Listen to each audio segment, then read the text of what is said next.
Okay, we'll start moving to get started. The first sound check, can people hear in the back okay? And hopefully we're good. Okay, so I'm going to be very brief this morning at my introduction. First of all, welcome. This is our Summit on Revitalizing Primary Care, our second of the sort of full days, or at least 3/4 day maybe. And today is going to be a focus on California. We've been talking, we've certainly touched on California over the last couple sessions, but this will be a focus day. Let's see. I wanted to, again, we do a UC land acknowledgement. We feel this is very important, so we'll just take a moment before we launch in to acknowledge the land. Thousands of years, this land has been the home of the Patwin people. There are 3 federally recognized Patwin tribes: the Cachil-Dihi Band of Wintoon Indians, of the Calusa Indian community, the Quetzal-Dihi Wintoon Nation, and the Yocha-Dihi Wintoon Nation. The Patwin people have been committed to stewarding this land over centuries, cherishing and protecting it, elders passing this down through the younger generations for many time immemorial, basically. And we are honored and grateful to be here today on their traditional lands. Just again, acknowledging funding and support briefly. This is made possible through 3 sources, primarily the UC Davis School of Medicine. They had an inaugural round of Impact Symposia Awards, and we were fortunate to receive one of those. So we thank the Dean and Vice Dean for Research for that. They were present yesterday. My department, and then the Center for Healthcare Policy and Research at UC Davis, which is directed by Courtney Lyles. And this is the planning committee. I'm not going to read everybody's names other than to just single out, number one, everybody was instrumental to the success of the summit, and that Dominique Ridley, who managed the entire event and made content input as well, and Eleanor McAuliffe, who was the key administrative support throughout the past year of putting this together, really deserve double kudos. So just again, briefly, because we don't have fully overlapping audiences for yesterday and today, we have people dialing in on Zoom that could be from various backgrounds. I'm going to very briefly set the stage, much shorter than yesterday.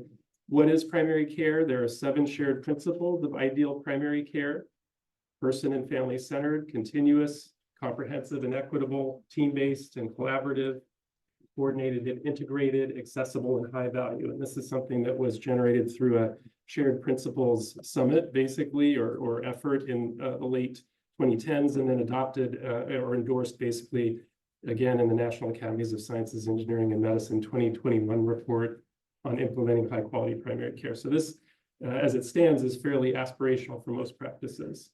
We're not quite there yet across the board.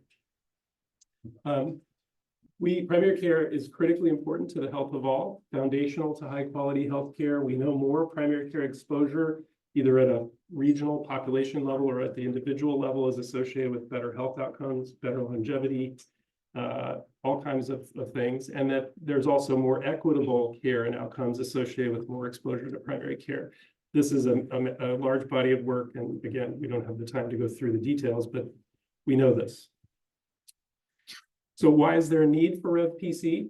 Although primary care does these things I've just mentioned and was designated as a common social good by the NASM report, meaning it should be freely accessible, like clean air, clean water.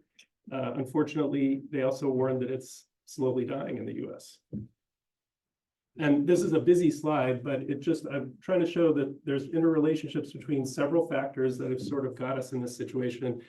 The one that we really would start with is the young clinicians viewing primary care as too much work for too little reward, largely due to under-resourcing or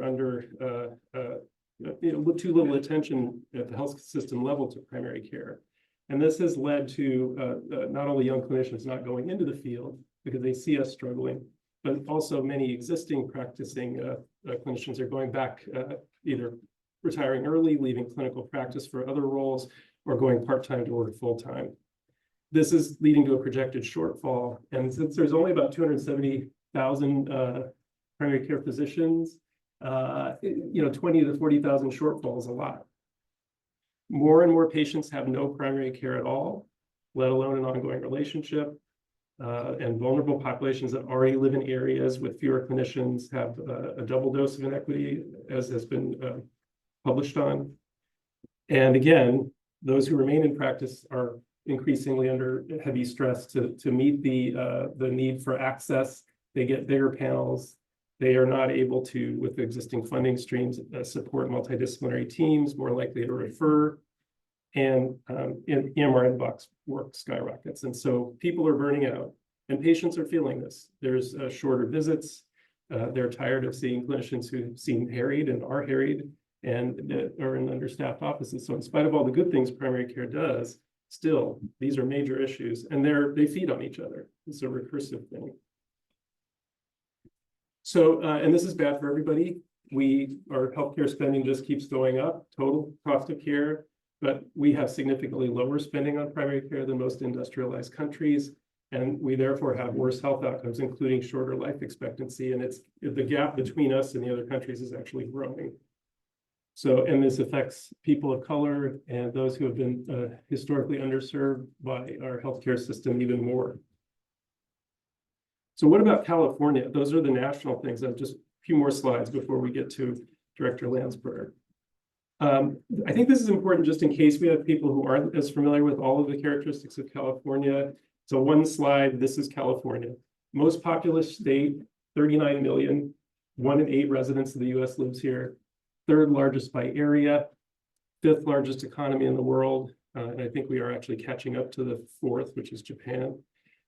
Richly diverse.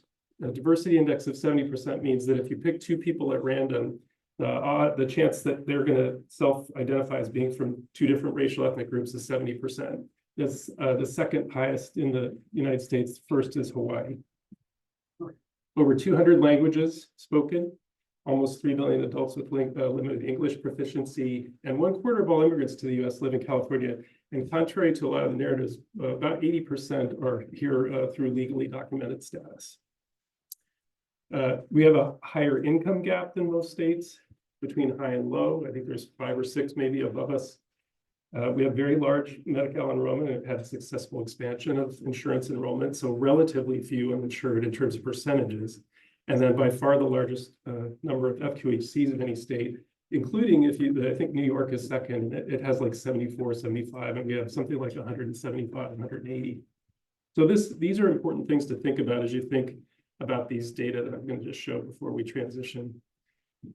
So we spend $405 billion in total healthcare spending, and you can see that our curve, which is the gold curve, has been going up just like the United States, which is the blue curve, but we've actually crossed over. So as of 2020, per capita, we were spending even more than the national average. And like the situation across the country, although we're a little higher, this is particular data from the Milbank Memorial Fund, scorecard data, dashboard. Only about 6 cents on the dollar go to primary care if you use a narrow definition, which includes things like family physicians, pediatricians, GPs, general internists, and geriatricians, even though we count for about 35% of all visits. So we're a little higher than some states, but still very low. So this is really the underlying issue that is driving a lot of that recursive slide that I showed you. And what do we get for it in California? So this is from the Commonwealth Fund 2023 scorecard on state health system performance. We're not at the bottom. We're where the red arrow is. We're 14th per that scorecard. But again, we are the 5th largest economy in the world, so it's a little bit sobering to think about being down that far on the list. And that's overall. I don't have time to go through the whole scorecard, but I'll just show you that they have a ranking highlights, and you can see when you really drill down at the national rankings in different categories, we're not doing that great. And again, I know there's different ways of evaluating healthcare system, and we do a lot of good things, but just to underscore that the way we spend on healthcare, which is going to be relevant to what we hear today, I think holds us back on what we can achieve. So you can see prevention treatment's pretty low. Even the racial ethnic equity, which looks pretty good there, I'll show you some data that suggests we still have a lot of work to do there. And over time, on the right, we really see kind of stagnation. Some indicators got better since the last scorecard, some got worse, and a lot of them didn't really change. Disparities, so for example, the life expectancy by race ethnicity in California mirrors what we see at the national level, lower for compared to the national California average, lower for Black, Native Hawaiian, and Pacific Islander, and Alaska and American Indian group compared to the state average there.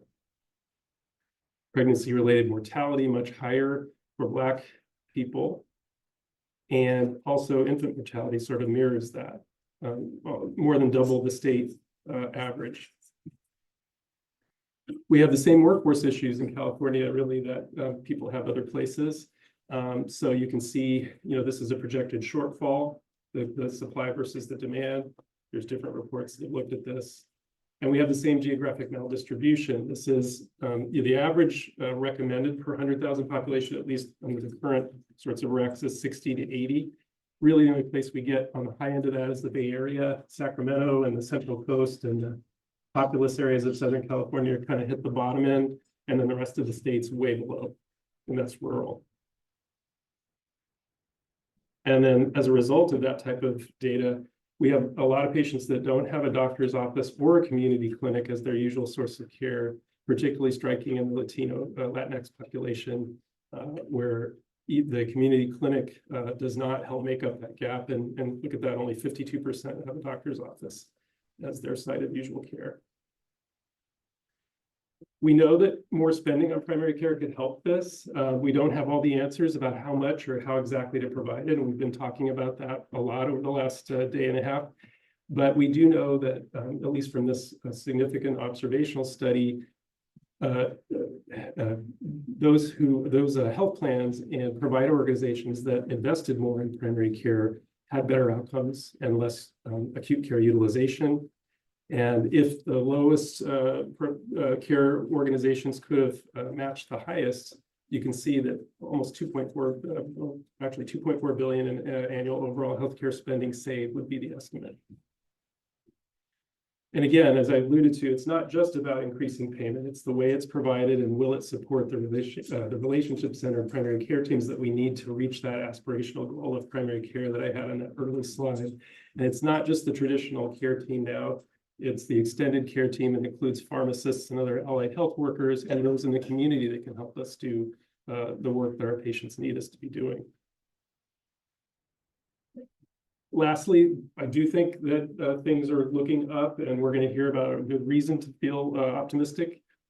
I think the political imperative, beginnings of effective policy, and a perceived problem are starting to all line up into what we call a policy window that hopefully will remain open long enough for us to work together to do something meaningful about this. And I know a lot of that work has already been done, but we want to help leverage that. And that's really the main goal of this event.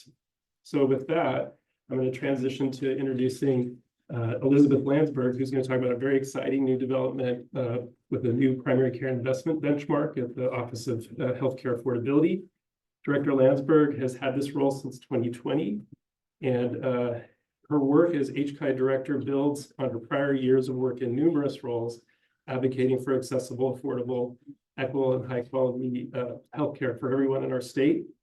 She's had several other highly relevant roles to this work, but in the interest of time, I'm going to just step aside and please join me in welcoming Director Landsberg.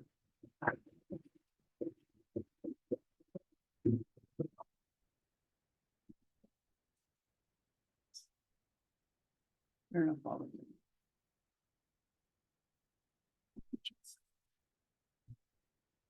You just have a minute of call. Yeah.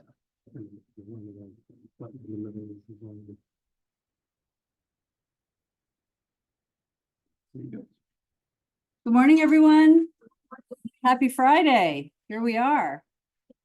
Really great to be here today talking about things I'm passionate about, and want to thank Tony and Dominique and all of you here, all of the folks on the planning committee who put together such a meaningful couple of days for us. I want to recognize Margaretta Branch, who's here, OHCA's Assistant Deputy Director, who has led our work on primary care and several other areas. And luckily is here for your detailed questions afterwards. I can phone a friend if need be. And I'm also pleased to be joined by Dr. Lemone Tefera, OHCA's HCAI's Chief Medical Officer and Deputy Director for Clinical Innovation. So like Chris, I have to start, with the basics around HCAI. So HCAI's mission is to expand equitable access to quality, affordable healthcare for all Californians. And it was great to have some background about who Californians are through resilient facilities, actionable information, and the health workforce that each community needs. If you have not heard of HCAI until the last couple of days, but you've heard of OSHPD, we are OSHPD Plus. So we graduated from an office to a department in 2021. So if you're a researcher who's used OSHPD data, we have all the same programs that OSHPD used to have, and more, including the Office of Healthcare Affordability. Our vision is a healthier California where all receive equitable, affordable, and quality healthcare.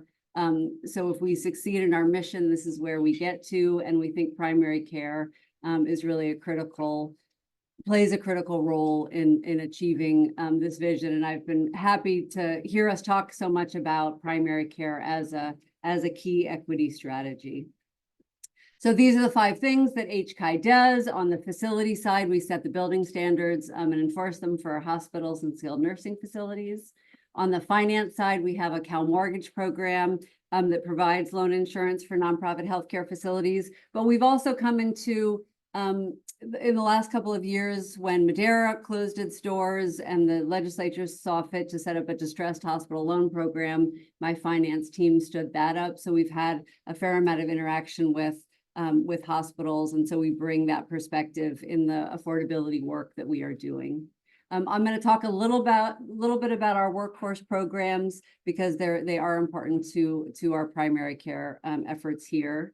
And then on the data side, we have for decades collected a lot of healthcare data, hospital financial data, patient data, and we have most recently built California's all-payer claims database, which we call, we really need more acronyms in healthcare. So we call it our HPD, our Healthcare Payments Data Program, because it's not just claims. OHCA and our data teams work together to develop a strategy for our non-claims data as well. On the affordability side, I'll be talking today about OHCA, the Office of Healthcare Affordability, which is just over 2 years old, but the team has done a lot. Also on the affordability side, the CalRx program seeks to disrupt our very broken pharmaceutical industry by, among other things, we're partnering to manufacture a biosimilar insulin product at a transparent, affordable price without all this ridiculous rebates and complications. We've also recently done a large procurement of naloxone, which we know is life-saving. And then we enforce hospital billing protections. So that's our affordability portfolio. I did want to, even though we're going to focus mostly today on OHCA, I did just want to talk a little bit about our workforce programs because I think it is obviously so important. If we're going to achieve the primary care goal we know that there's a healthcare workforce crisis in California and that we need more providers. So again, HCAI, OSHPD, now HCAI has worked for many decades to try to build and develop the healthcare workforce, but we've seen, much more significant investments of late in this work in recognition of the severe shortages that we are facing. So we have these 3 clear goals up here. First of all, we're trying to be laser focused that all of our healthcare workforce should specifically focus on medically underserved areas. So Tony helpfully showed us some of the geographic maldistribution. We have really wonderful data about that, and it's getting better all the time. But so we're really able to be strategic in pinpointing where the specific shortages are. We are very mindful that we're trying to make sure we develop a healthcare workforce that will serve Medi-Cal members. And we're trying to increase the racial and linguistic diversity of the healthcare workforce, knowing as we do that makes a major impact on health outcomes, as well as being an important economic mobility tool for Californians. So those are our 3 specific workforce goals. These 4 circles show the areas in which we work: behavioral health, nursing, primary care, and oral health. So we're not doing loan repayment for specialists. We're very focused on those 4 areas.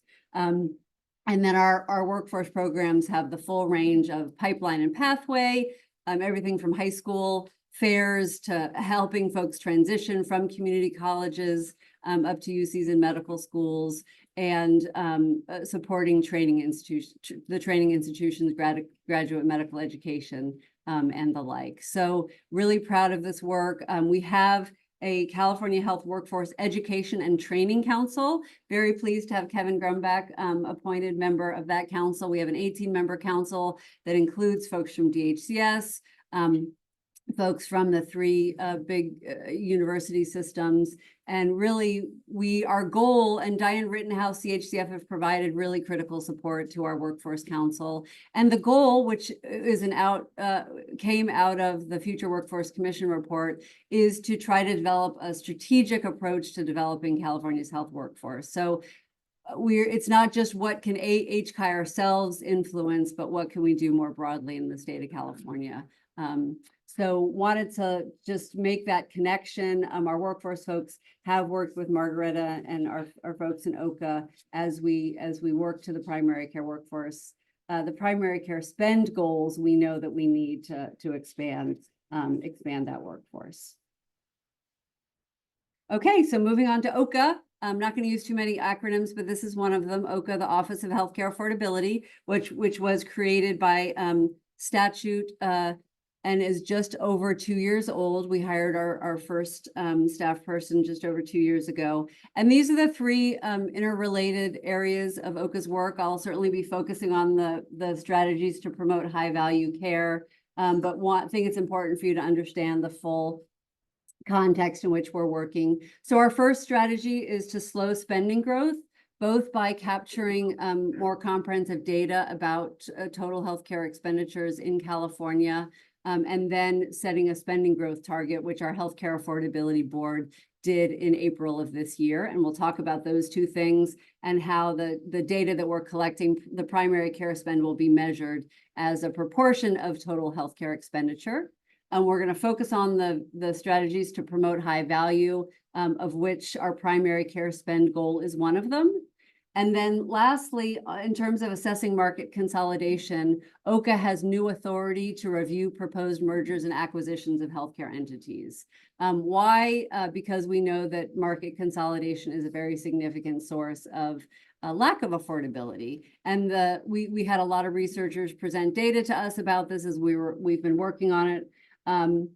And the statistic that always stands out for me is one hospital acquires another hospital, the prices charged go up between 20 and 44%, and quality stays the same or goes down. So it's pretty dizzying when it feels like every day there's a new headline about some large healthcare entity buying up another one. And now, of course, we have more and more private equity getting into the mix. We think it's very important to have increased transparency over those transactions so that we can track their impact. So there's a required notice 90 days before a transaction is to be completed. They have to submit a notice to us. And then we, if we have concerns about the impact on access or affordability, can do a full cost and market impact review. So that's the new tool we have. We cannot ourselves stop the transaction, but it is an important transparency and analytic tool. So in terms of slowing spending growth, we are capturing, and actually we've just last month collected the first couple of years of data on total healthcare. Chris is excited. Those of you who are data people, we're all excited.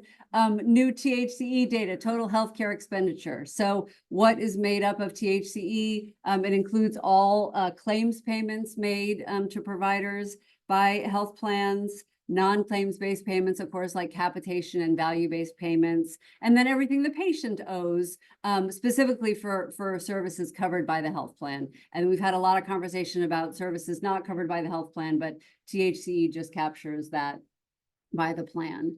And then, so those three things together are total medical expenses, right? What people and payers are paying for the care itself. And then we have the administrative costs and profits, and that all together adds up to total healthcare expenditure data. We are collecting this data from the health plans. So I think 16 big health plans in California gave us their data last month. We appreciate the collaboration with them. This year for Medi-Cal plans, we're getting it from Department of Healthcare Services, our state Medicaid agency here. moving forward, we may need to get it from the plans because the attribution is so important. We're working with CMS and we're getting the Medicare fee-for-service data directly from CMS. So one important piece of this data is just to track it, to have the transparency, to track total healthcare expenditures over time, and also to use it to gauge and enforce our new spending growth targets in California. So we are lucky to have been built on the work. Massachusetts has been doing this for more than a decade. Oregon, Washington, a number of East Coast states have spending growth targets. And now in April, the California Healthcare Affordability Board adopted California's first target, 3% starting at 3.5 and phasing in to 3%. And this 3% number, we had a lot of conversations, really were benefited again by other states, the work that Milbank has done to bring states together, great conversations with Oregon, with Massachusetts and others, looked at different economic indicators in choosing what our spending growth target should be. And the board passed this phase in target starting at, in 2025 at 3.5% and reaching 3% in 2029. And the target is based on the average rate of change of median household income, signaling the importance of affordability for California consumers. So Tony did a great job of giving us a lot of the context. You see the incredible increasing prices. So there are, when we do OHCA presentations, there's lots of slides we can show about how much prices have gone up, but it's quite remarkable. And every year the California Healthcare Foundation does a survey of California consumers, and every year half or more of Californians say they went without care because they couldn't afford it. And that is worse for Black Californians, for Latinx Californians, and for low-income Californians. So we know that this is critical. We've had a very robust discussion with our stakeholders and landed on this target, which is enforceable. So California has more substantial enforcement authority than many other states do. We can, and this will be relevant to the primary care spend, which in and of itself isn't enforceable, but we can, if we have a entity that exceeds the spending growth target, we can, and we're working with them on a performance improvement plan, we can take into account and require them to make progress on their primary care benchmark. So that's the spending growth target for Office of Healthcare Affordability.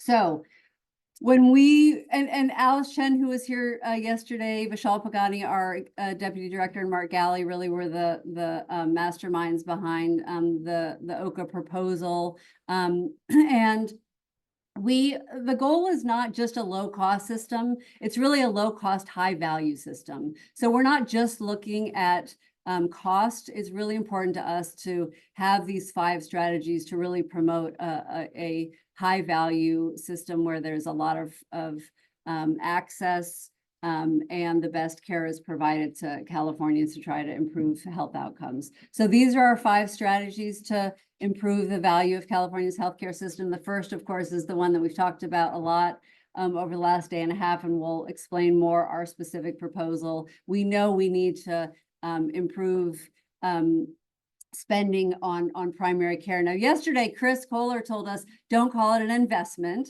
So sorry, Chris, the slides were already done. So, and your reasoning was we shouldn't call it primary care investment because we don't want folks to just think in terms of a financial investment and expect a return on investment. But I would argue that we think of return on investment more broadly also to include healthcare outcomes. And we think that we are investing in Californians and their healthcare. So, you know, there was lots of food for thought yesterday, and we appreciate that. So we do have a specific benchmark for primary care spend that we'll focus on this morning. We also, and a number of other states have done this, and so we've benefited from that work. On the behavioral health spend side, fewer states have done this, and so we're transitioning more to this work, and there's a lot more to be done on this side, but we know this is very important. Our board adopted earlier this summer alternative payment model adoption, and we think it's very important to have the healthcare system move more and more away from fee-for-service payment to value-based payment.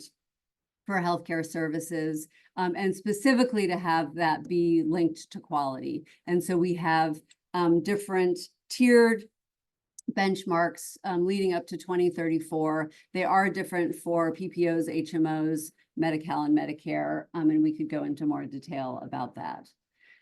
At the same time, we're tracking spending, and we're looking to see what's happening with spending. We don't want to negatively impact equity, quality, or workforce.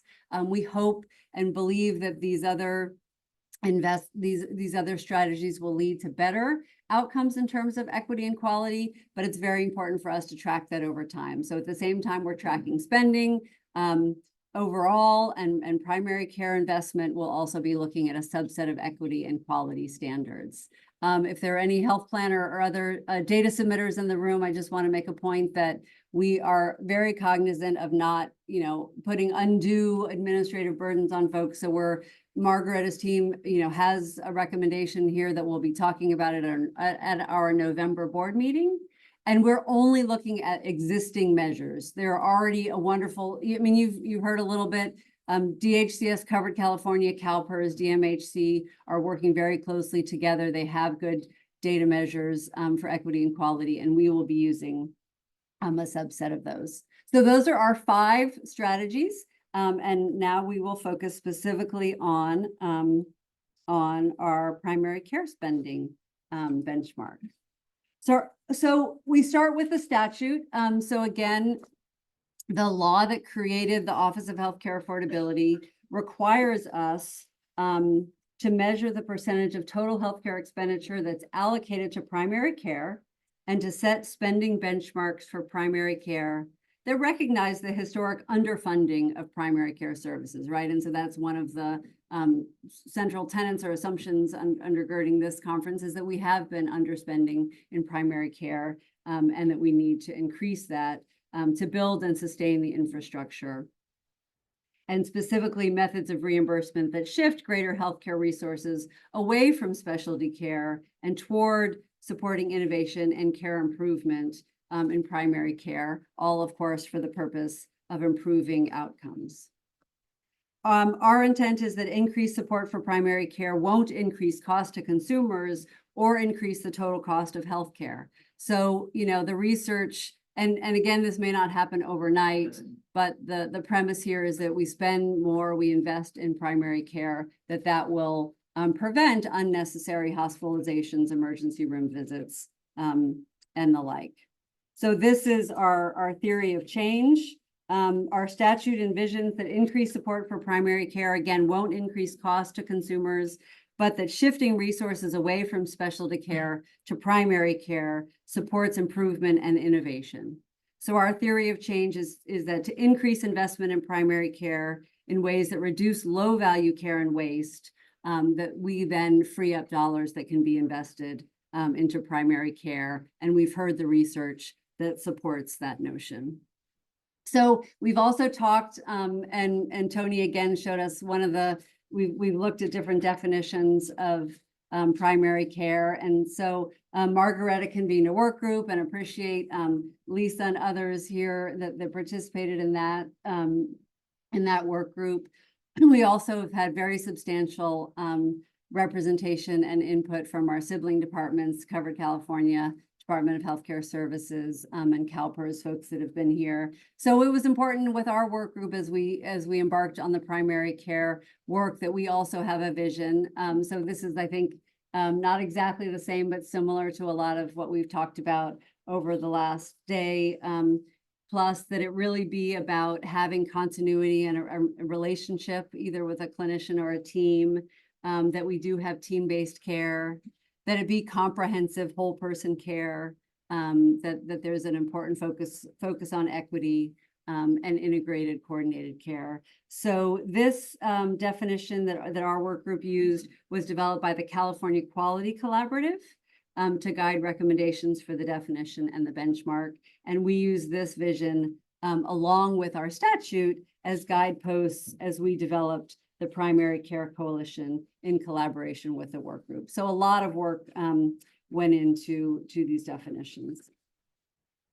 So getting a little bit more into the methodology and what specifically will be measured and what won't. So I mentioned with the total healthcare expenditure data that we're getting it from the health plans. Similarly, we will be getting a subset of that data. The health plans will report to us what they're spending on primary care. But we think this is an important distinction to make, and it's somewhat a methodological limitation, is health plans will report to us what they are spending for primary care. That isn't an exact representation of what the medical groups, the IPAs, the health systems themselves will spend on primary care. So we think it's important for us to make that distinction. Staying on the methodology, this is the basic formula for measuring primary care spending as a percentage of total cost of care or total medical expense. So the numerator is primary care spend, both by the health plans and the patient, which includes claims and non-claims payments. And then the denominator is total cost of care, which also includes claims and non-claims-based payments. So again, member responsibility is included here. In terms of behavioral health, in addition to the claims and non-claims buckets from the last slide, our primary care spending calculation will include a separate module for behavioral health and primary care.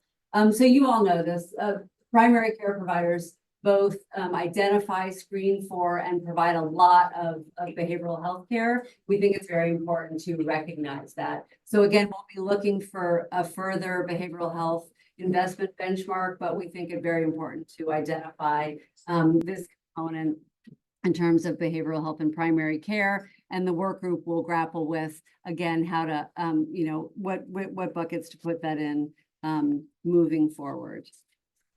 So as we figure out what services, so this is to the definition point, and Chris said, figure out your definition, just start doing it, and absolutely. And there are, of course, a lot of details that Margaret and the work group folks here grappled with.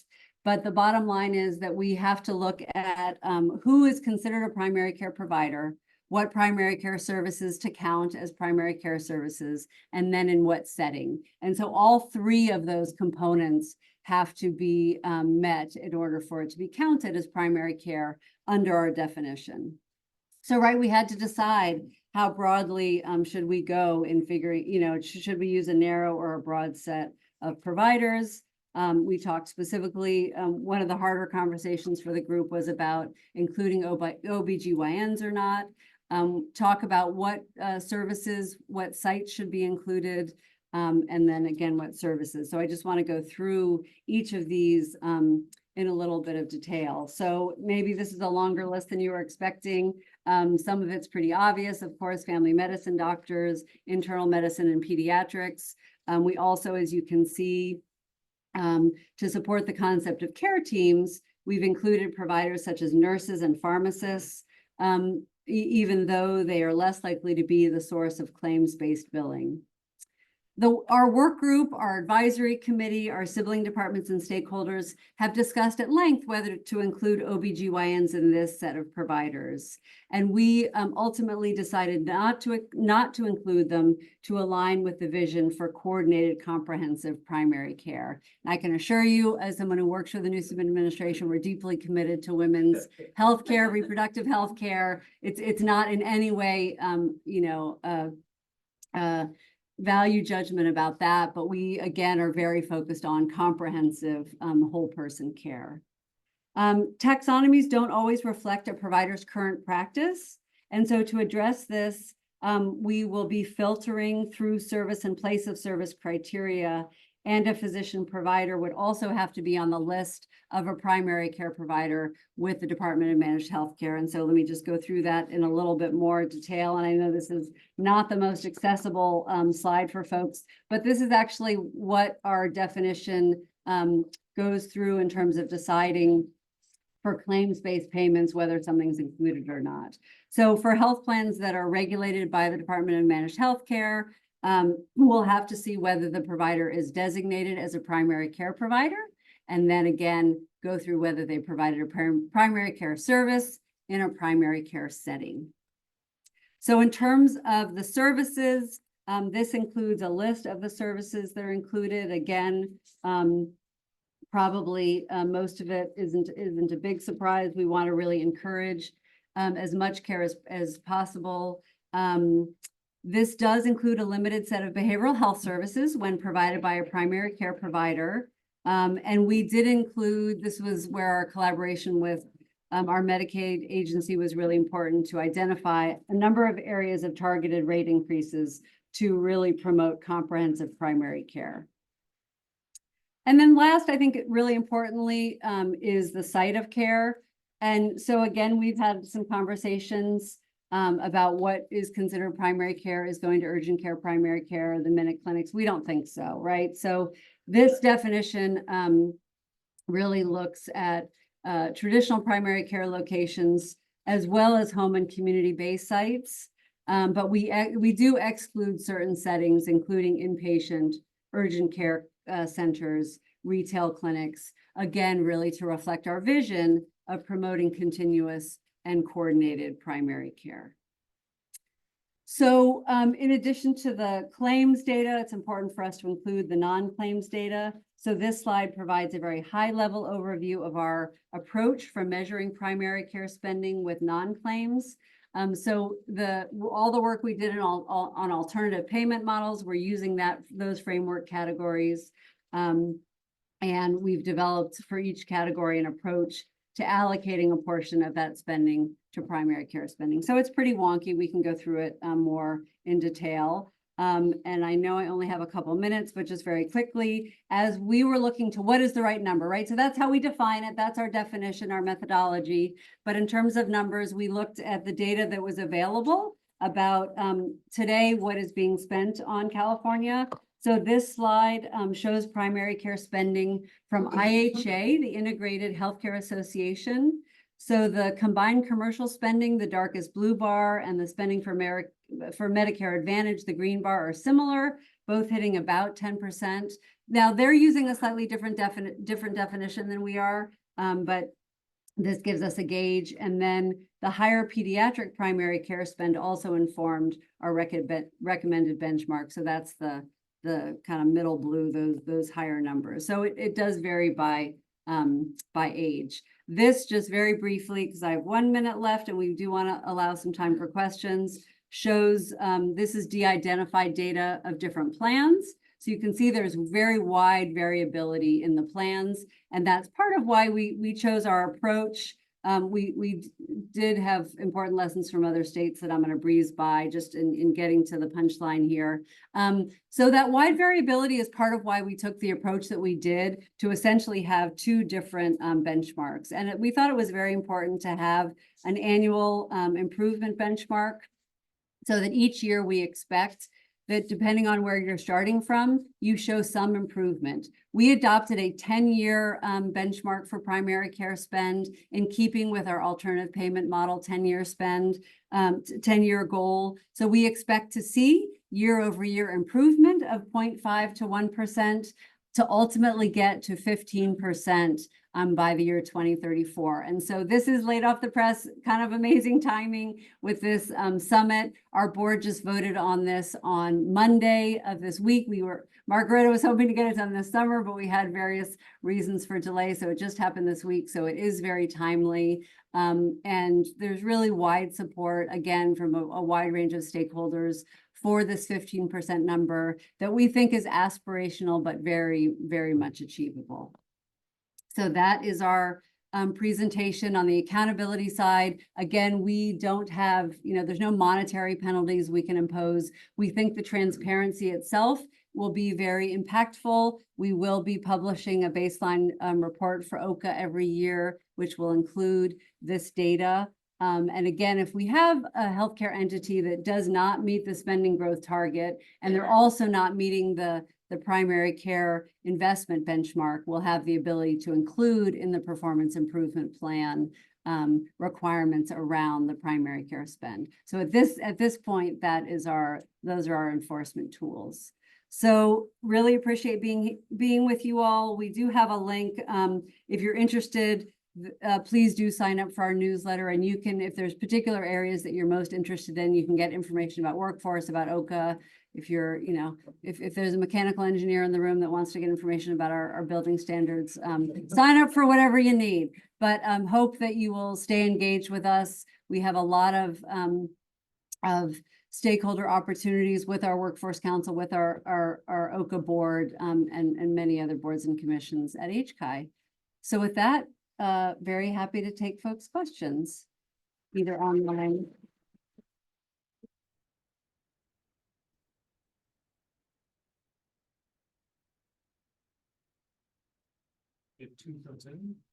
Two questions from Zoom. All right. First one is, how do you know that a provider is designated as a PCP? How do we know that a provider is designated as a PCP? Margareta, come on up here. So I'm going to give the answer as I understand it. So with the Department of Managed Healthcare, which is the entity that regulates health plans, providers do have to be designated as a PCP. So with all of the data that we're getting from the health plans, we've published a data submission guide, and it has a series of rules. And one of those rules will be only count primary care if the primary care provider. So it's a designation with the Department of Managed Healthcare, and the health plan, which is responsible for setting up the network of providers, has to know which of its providers is designated as a primary care provider. Okay, I got a thumbs up. Do we have another Zoom question? We do, yes. Oh, or in the room, whichever you see fit. Morning. Thank you very much, Dr. Landsberg. I very much appreciate it and enjoyed the presentation. My question is on GME, General Medical Education.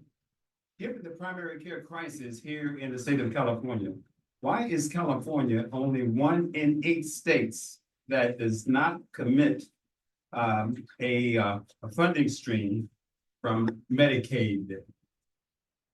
Thank you. So the question in the room was about graduate medical education and why were you not using Medicaid dollars for GME? Only 1 of 8 states. And that we're one of only 8 states that does not do this, is what you're saying? That's correct. Yes. So incredibly important that we train enough providers. Again, we can't meet our primary care spend goal without training more providers. So I am not the head of Medicaid in California. I think absolutely our Medi-Cal agency is very, very committed to supporting graduate medical education. Maybe we can have a talk after the break. So we, you know well, we've had the Song Brown program supporting GME in California Yes. for decades. When there's sufficient funding, we're able to get more funding. It's really important to us to be expanding GME slots Yes. and expanding GME programs, particularly in underserved areas. So it's something that we're absolutely continuing to work on. So is there someone else I can address that? Absolutely. Absolutely happy to connect with you afterwards. Please. Thank you. Thank you. Am I picking people? Yeah, go ahead. Okay. Thank you. Yes. Rachel Gupta from Population Health in Health. So full disclosure, I'm on the work group under Margareta. Wonderful. Thank you for your service. So my question's a little bit broader around vision, specifically around the component for out-of-pocket costs. It's a big struggle with data, which we always talk about in our work group, but I'm just curious about what the bigger vision is around how to bring that data together so we can actually take action and health systems can take action. Yeah. So the question is about out-of-pocket expenses and how we can grapple that with our data. And so first and foremost, it's a huge issue. Again, we could have shown the data that people's deductibles have quadrupled in the last 20 years. It's just so many people have a $5,000 deductible. Copays are going up more and more. And so that absolutely was one of the key motivations for the Office of Healthcare Affordability. Our tools are very high level tools. And so, and I want to be clear about this, modulating spending growth doesn't bring people's deductibles or copays down tomorrow. And in fact, we may be able to achieve that 3% and still not bring people's deductibles or copays down. So it's a significant problem. I think we want to bring transparency to it. So absolutely our reports every year will note, and we will have data for services that I pay for, that are covered by my plan, we will have all that data. And I think it's really going to be important to shed a light on out-of-pocket spending. But we've also had a lot of conversations about the fact that we know a lot of people go outside of their plan to pay for behavioral health care services, some long-term services, some dental services. And so we are looking at the data sets available for that. So we have imperfect tools to address it. We will be doing as much transparency as we can and seeing what tools we need moving forward to address it further. All the way in the back. Great talk. I'm Russ Phillips, Center for Primary Care, Harvard Medical School. How confident are the payers that they're going to be able to negotiate contracts with healthcare organizations that stay within your growth goal, but actually transition more dollars into primary care, which I presume means that dollars are coming out somewhere else? Great. So the question was, how confident are health plans that they will be able to meet the goals and the primary care fund, and what will be the conversation in the contracting room?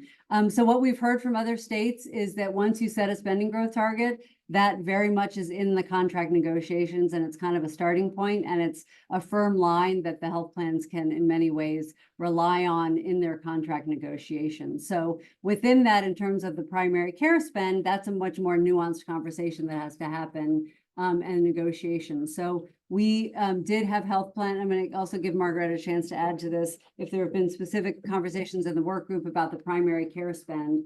But the health plans did not oppose the spending growth targets. I mean, I think they wanted us to have a moderate approach. I think a lot of folks appreciated the phase in. Frankly, part of what we see at the OHCA table is stakeholders pointing fingers at each other, right? So health plans say, we can't control pharmacy costs. We can't control hospital costs. And honestly, in some ways, I think the spending growth target is a tool that they can use in their contract negotiations. Now, how that translates down to primary care spend, I think is, again, more specific. Margaret, is there anything you want to add in the conversations that health plans have had on the primary care spend? I think that just the transfer system. The piece that we talked about with the health plans is the 10-year timeline is purposeful to allow health plans to really work with their provider networks to have that system transformation to increase access to primary care, increase all of the services we've been talking about for the last 2 days, so that they lower hospital spending, they lower other low value care spending. Now, just under the TV there. All right. They have backpack there. Yeah. Let me know if you can't hear me. I'm not good at projects in my voice. I'm Argolis. I'm coming in that position of Facebook for San Diego. I was a PhD class there. I'm there for health policy fellowship. My question was going to be in regards to what are kind of the preliminary thoughts of facts that being able to set provider networks systems to support others. I mean, we know when we there's a lot of studies that we show their costs when we invest for when we spend more and try to make it fair. But a lot of those strategies not specific. It's like behavioral health, as a certain age or maybe vaccine programs. I wonder if there's been a broader conversations of how we can actually report their. So it was a long, thoughtful question about what data we'll be getting to really understand the specifics of the spending as we go through the transition. And with total healthcare expenditure data collection that we'll be getting, we will be getting the data broken out by category. So we will be able to see changes in hospital spending over time. With the primary care definition, we will be able to see changes in primary care spending over time. We will also be able to, with the health plan reporting on THCE data, they'll be giving us attributed data, right? So health plan A contracts with medical group A, B, and C. They'll give us the total healthcare, the total medical expenditure for each of those groups. So we will not be able to get all of the level of granularity that I think you're rightly describing we will need, but we will be able to get some of it. And again, with the primary care definition, that'll be a subset of the data as well that's reported. Margaret, is there more you want to add to that? Go ahead. Yeah, I'm Patrick Romano. I serve on University of California system-wide healthcare task force. And as you probably know better than I do, 2024, 2025 are looking like fairly turbulent years in terms of healthcare cost increases with major public payers in California. I think CalPERS announced premium increases of 10.79%. I believe for 2025, University of California is going up 11% for people over 140K salary, 9% for people below that. So we're way over your spending targets so far for 2024, 2025. And one hypothesis is that this is sort of an anticipatory overspend, anticipating that as we try to ramp down to 3.5%, we better get the premiums up now. I'm curious what your thoughts are on why we've seen these double-digit increases affecting all the major, at least the major public payers in California, Covered California, UC, and CalPERS in 2024, 2025. Yeah, I'm gonna resist. So the question is, I'm gonna resist conjecture. So for those on Zoom, the question was, you know, we've seen huge increases in public coverage, 10%, 11% with CalPERS, with Covered California and the like. The question is partly, why are we seeing that? And partly, is it because folks have ramped up their premiums in anticipation of the spending growth target. So certainly as the board was having its meetings, that suggestion was made that because we were already seeing the significant rate increases. So I'm not going to engage in conjecture about why an individual health plan or a hospital or other group, you know, increase their costs. Folks continue to point to inflation, to workforce challenges. And again, that suggestion was made. We have limited ability to control costs now. The first spending growth target applies to the spending year 2025. That'll be a baseline year, and our first enforcement authority will be for the 2026 year. Sorry if that's an unsatisfying answer. It's a tough challenge. Is that okay? One more question on Zoom or whatever you want. This one is from Jeremy, who asks, with the accountability set at the payer level, will there be ways to get patient and frontline clinician input into whether increased percentage spend is leading to tangible improvements in actual access to primary services? Yeah, so really thoughtful question about whether we would be able to get input from clinicians on the front line about what they are seeing. So a couple of things. Again, we have many ways for people to give us input about what they're seeing. So all of our OHCA board meetings, all our advisory committee meetings are open meetings for the public.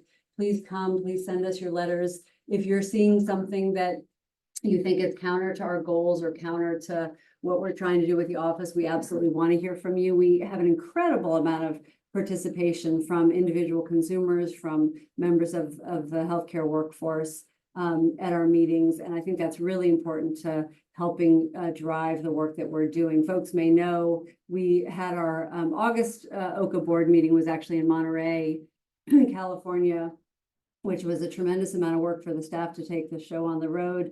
But almost from the beginning of our OHCA board meetings, we heard from farm workers, from hotel workers, from teachers, from carpenters, from bartenders in Monterey County about the huge costs that they pay and the impact that has on their lives. And so we thought it really important to go and hear from them. So please know that the public comments don't fall on deaf ears. We read your comments, we take them into account, and they very much guide our work. So we don't have a specific way to hear from healthcare workers, except that you have representatives on our advisory committee, in our work groups. We do have a workforce stability standard, again, to try to make sure that as we hopefully succeed with the spending growth targets, that those savings aren't achieved on the back of workers. So I'm sorry we weren't able to get to all your questions, but Margaret and Tef and I are here if you have other questions.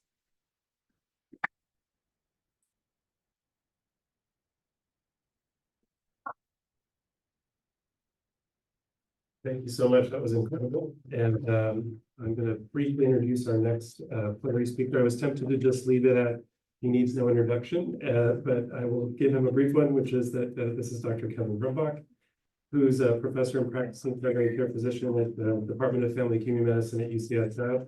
He chaired for 19 years. Kevin served on countless committees and task forces to help move this work forward. He's on the National Academies of Sciences, Engineering, and Medicine Standing Committee on Primary Care, where he helps to shape policies that address the entire healthcare system. On a personal note, Kevin's exemplary work as chair left a really lasting impression on me and has influenced my own approach, and I have greatly appreciated that example. So without further ado, Kevin. Very sweet, Tony. Thanks.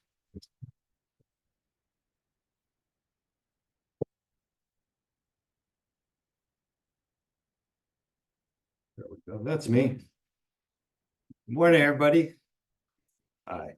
Well, what an honor to follow Director Landsberg's presentation and be able to speak to you. I have to say, as Tony alluded, like I am on way too many committees and things like that these days, but I'm so all in on primary care and really trying to revitalize it. But I don't know your reaction. It's been a pleasure to work with Elizabeth and Margareta and other folks at HCAI. And if anybody questions whether we have sort of leaders in public service who are really committed to the welfare of our people, I think you can disabuse yourself of any doubt about that, because we have outstanding leadership in this nation state of California. And I just feel really fortunate to be able to contribute that, because I have such admiration and regard for the values and the way that our leaders in state government are approaching this. So it's terrific.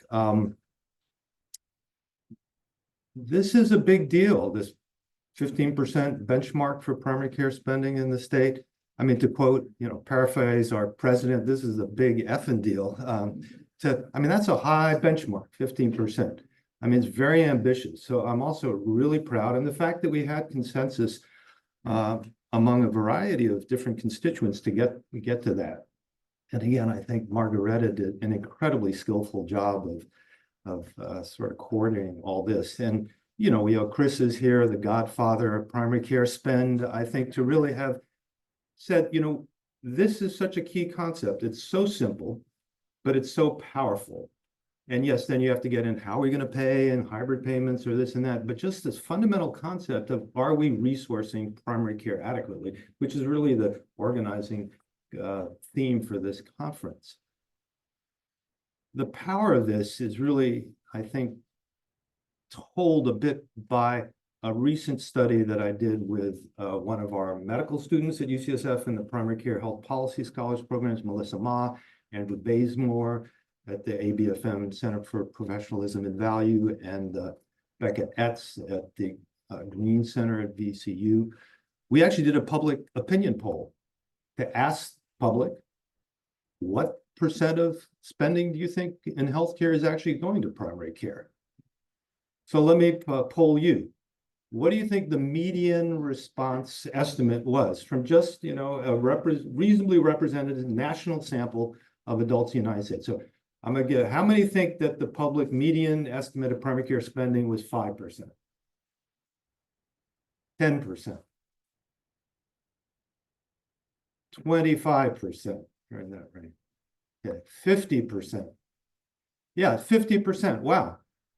That surprised us, because we thought it would be, maybe higher than this 5%, 6% or so, but it came in at 50%. So that's really powerful, right?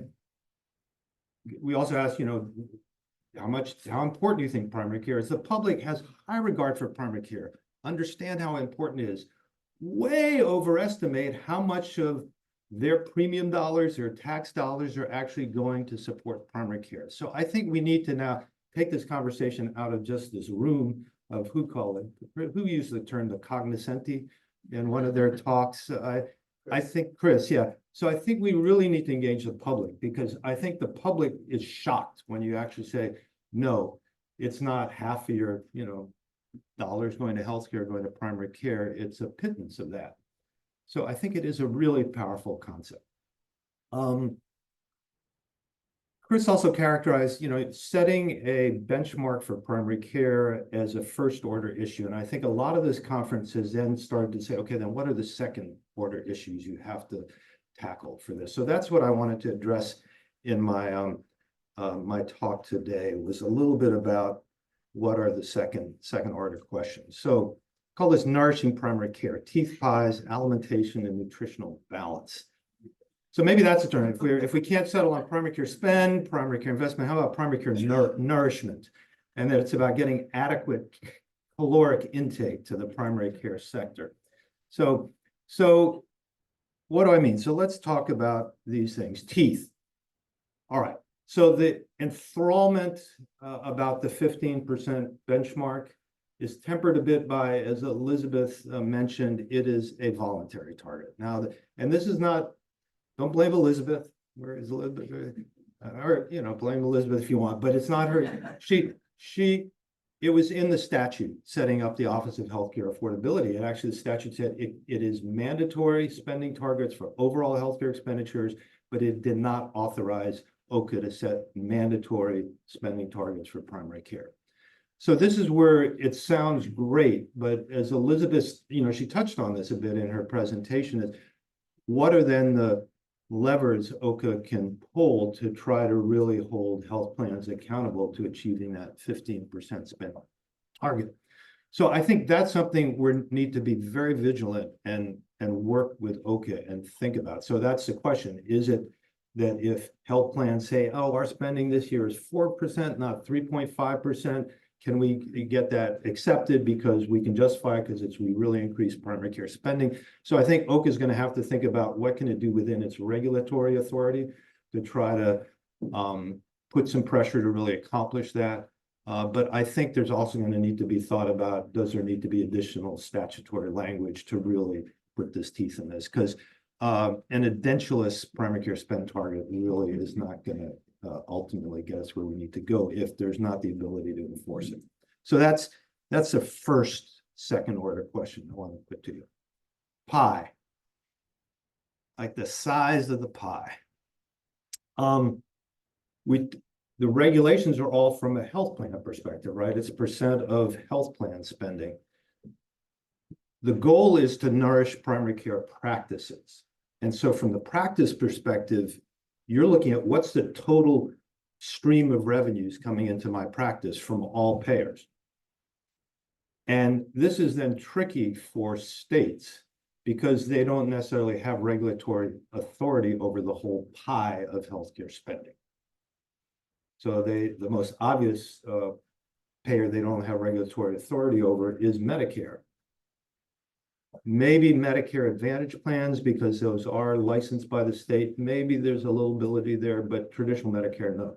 The other is self-insured employer plans, known as ERISA plans, are not under state authority. So you begin to get into this challenge because as Russ Phillips and Ami Pollack and colleagues at the Harvard Primary Care Center have shown, when you look at something like what percent of payment coming into a practice has to move into something like capitation to really change the fundamental dynamics of that practice so that they can say, oh, we now have a predictable per member per month stream of revenue. If it's like 10%, we're not going to change our whole way of operating our practice. So they've estimated, Russ, and it's about like 2/3 or so of how it's to be done. So I think it's the same principle. If you are only increasing primary care spend for a subset of your payers, that's not going to get to the tipping point. And the unfortunate example of this is Delaware. So Delaware passed a great, in principle, primary care spend mandatory target. It didn't, so they regulate commercial insurance. Self-insured employers in Delaware are a huge proportion of the private insurance market, more so than California. They didn't even include their state Medicaid program. So it wound up affecting only 10% of the healthcare budget.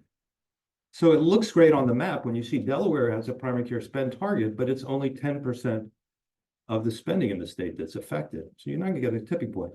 What as I say is you aim for getting a higher slice of the pie, and what you wind up with is a higher slice of the tartlet. Which is just a very small. So that's the other thing. So California too. I think California, Margareta, correct me if I'm wrong, but I mean, right now the spending target would include commercial plans, CalPERS, Medic, all that. ERISA plans, yeah, question, and then Medicare. So we're gonna have to grapple with this too in California, is how can you potentially expand it to be inclusive? And this is where I personally think we are going to have to move to more of what Wayne Altman had proposed the other day, is to really consolidate payment, maybe on the back end from health plans, to create some aggregate payer that you can really get to the tipping point, and then really have a commitment to higher primary care spend, all paid in the same hybrid model and things like that. So I think the next phase of this is going to have to look at all payer models, ways of doing quasi single payer type models that are specifically for primary care, looking at what opportunity there is with federal waivers around Medicare. We have Susanna Bernheim here, not to put her on the spot, but from the Innovation Center at CMS, are there ways to incorporate some of this under innovations programs for Medicare to be able to allow Medicare to participate in some of these ambitious primary care spending goals? I'm pleased. Lisa Folberg's here for California Academy of Family Physicians. We've set up a task force on primary care for all to really look at, should the Academy get behind some very ambitious policies along these lines, including how do you really enforce the primary care spend? How do you think maybe about getting behind some more ambitious reform? Third point, alimentation. And this is Juan Carlos, I think this was a question you were asking about, kind of like, how do you make sure that that food, the calories reported being expended by health plans of primary care actually reach the digestive system of frontline primary care practices to allow them to nourish themselves? And the point here is there's a lot of parasites along the way in the funds flow of this, particularly as you get into more organized tiered payment systems. So when a health plan says, oh, we've just increased, they're saying, okay, we're paying, more claims have come in from UC Davis Health, from UCSF Health, from Sutter Medical Group, Sutter Health Plan is coming in. But you have no idea when those claims are paid, how much of that dollars actually reaches a frontline practice. So there are going to have to be accountability measures, and that's something we discussed in the work group yesterday. But I do think you're going to have some regulatory implementation accountability that goes hand in hand with this, because I think it's going to be too easy for plans to say, yeah, we've increased our primary care spending, and frontline practitioners say, we didn't see that money. Where is it? So I think you're going to have to say, show us that investment really has led to building more infrastructure, opening access, improving continuity, and so forth, all the kind of things we talked about. And last, there are historically malnourished communities in California when it comes. I mean, it's what, Tony, you presented some of the disparities. It's everything from workforce to health outcomes. It's based on geography. It's based on historical oppression of marginalized populations. That investment, if it's just an across the board 15%, you can have, the more privileged sort of practices and population served sort of rising, and your mean of 15% can go up, but maybe there's still tremendous inequity. So it's got to be more than just a 15% across the board target. You really have to think, how are you intentional about prioritizing those resources to say, oh, here's that community in the Central Valley that is so historically deprived of an adequate workforce, of adequate spend. Medicaid, which spends lower dollars per capita, 15% of Medicaid is going to be less in absolute dollars than 15% for a Blue Shield, PPO plan. So how do you not just think about a proportionate goal, but really what is our per capita targets that really tries to equalize this? And I look at Diane Rittenhouse and the great work she did with Diana and others, Catherine at the California Healthcare Foundation. I think we're going to have to keep equity very front and center in all this implementation we do. So those were just sort of, we get to the, we celebrate this again. I mean, it's an incredible accomplishment, and I'm just so proud of all the leadership and the work we've done, and everybody contributed. Now we got to roll up our sleeves and say, okay, we have this. Let's make sure we execute in a way that's really going to make a difference. Because if you can't go to some small primary care practice of FQHC, a doc or a nurse practitioner working at UC Davis in their system, and 5 years from now, if they're not saying, yeah, we actually now can hire some behavioral health integration staffs, or I do have that pharmacist, or you know what, I have just more medical assistants who are doing all that care gap follow-up and things like that. If they're not saying that 5 years from now, then there's something wrong if we're reporting we're increasing primary care spend because it's not actually achieving the goals that we want. So this whole implementation phase is going to be really critical. So on that, it's a perfect segue. I think we have Professor Powell here as our next speaker to really focus more on equity and the strategies there. I just want to close on saying, Tony, to you and the whole group, this has been a fabulous meeting. Like I said, I live and breathe this stuff. I spend a lot of time talking with this. I got so much out of this personally because you brought together such people where there's been a number of conversations, but I think having us all in the room and the topics were really this, okay, what's the next order of questions we really have to do? So I think the conversations, in my experience here, are at the next level that actually has not been happening as much, even on things like the NASM committee, Standing Committee on Primary Care. So this is a great service, and I think your report that comes out of this will be incredibly useful to people across the country really now working on the pragmatic implementation issues around primary care investment and making sure it's achieving its desired goals. So I really appreciate you guys organizing this wonderful meeting. And thanks to all the tremendous work that's been. Thank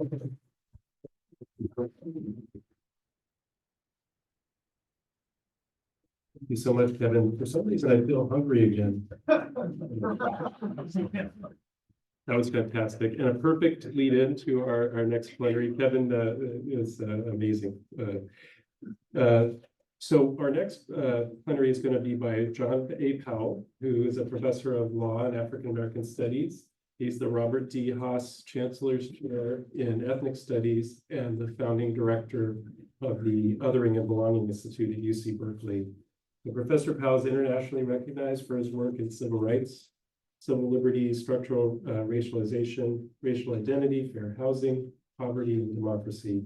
And the Othering and Belonging Institute, we found that brings together scholars, advocates, communicators, and policymakers to basically identify and eliminate barriers to an inclusive, just, and sustainable society and create transformative change so we can have a more equitable world.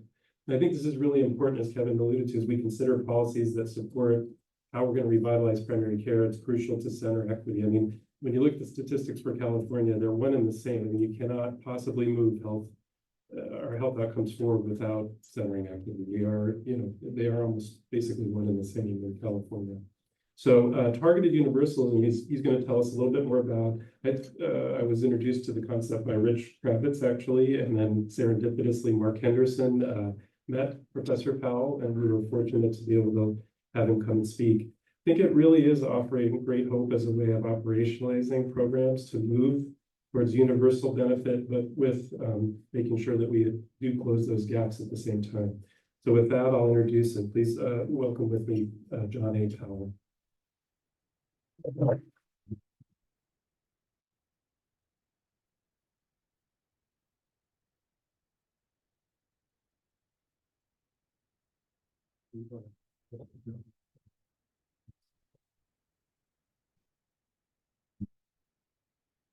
Good morning.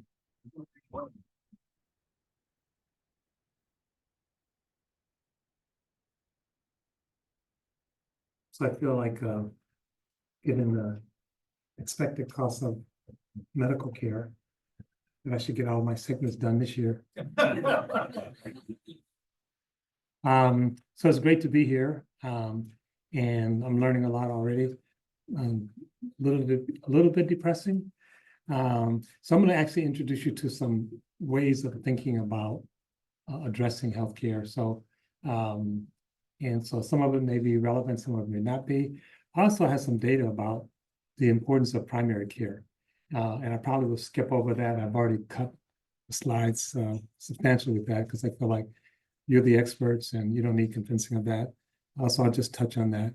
And but I'm also trying to lay out a platform called Target Universalism and give you an introduction to that.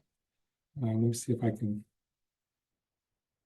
So first of all, we actually are the Othering and Belonging Institute, and we focus on how people are othered and what to do to create belonging.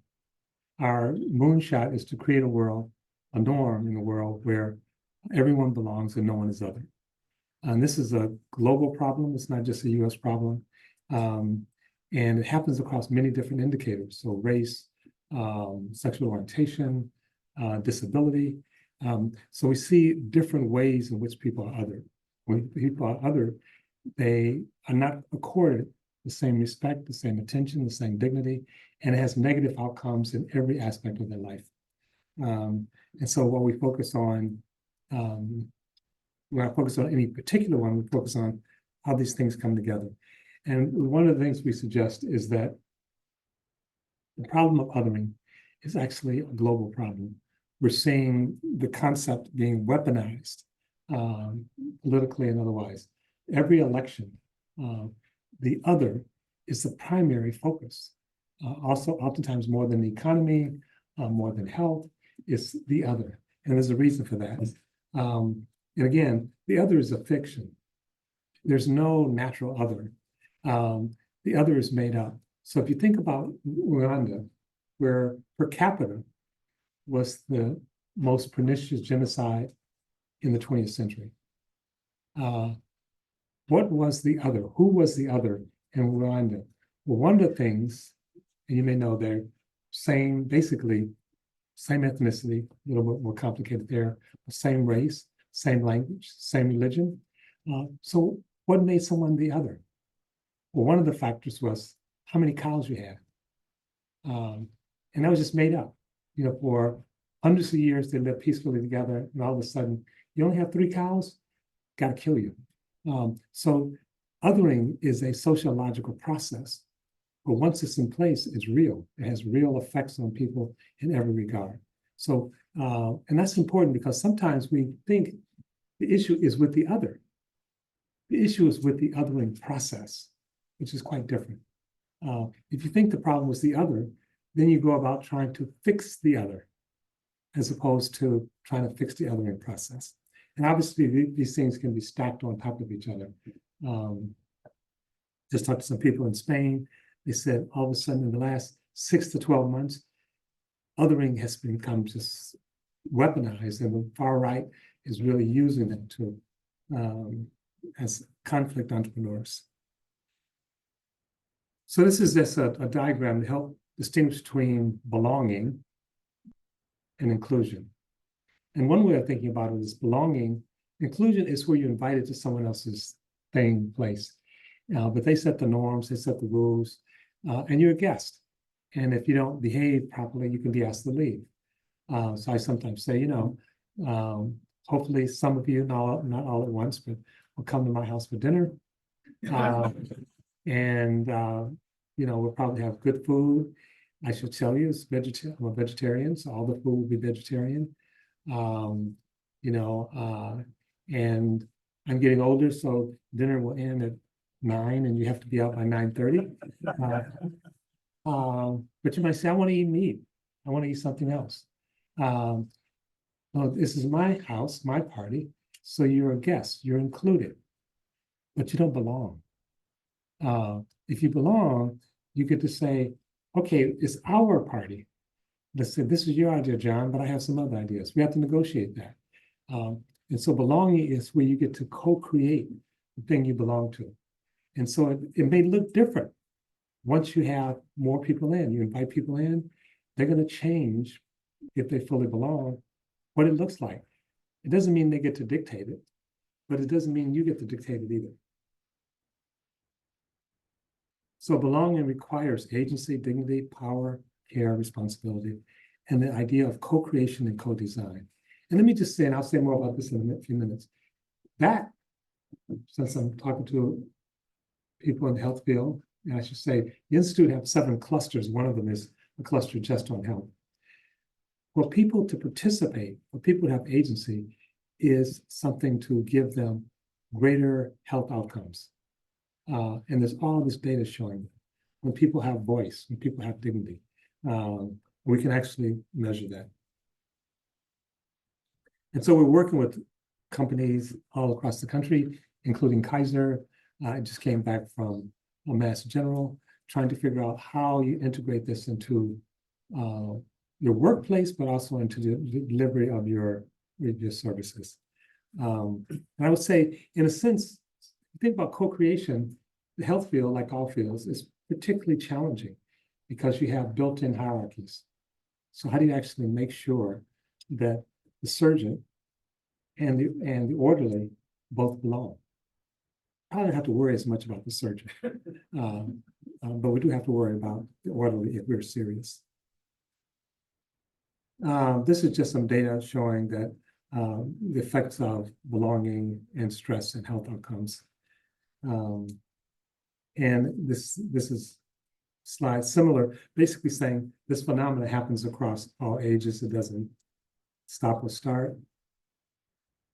And I'm sure all of you now have seen the data on social isolation. What's actually sometimes less clear is what's driving this social isolation. And I can come back to that in a little bit.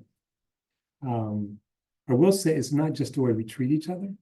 It's design. So I just did something with urban design.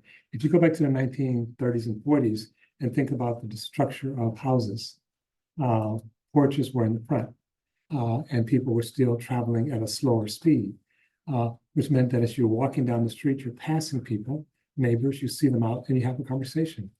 1950s and then 60s and 70s, all the porches are in the back, which means you can go for days without seeing anyone. So literally we've designed the structure to make it harder to interact.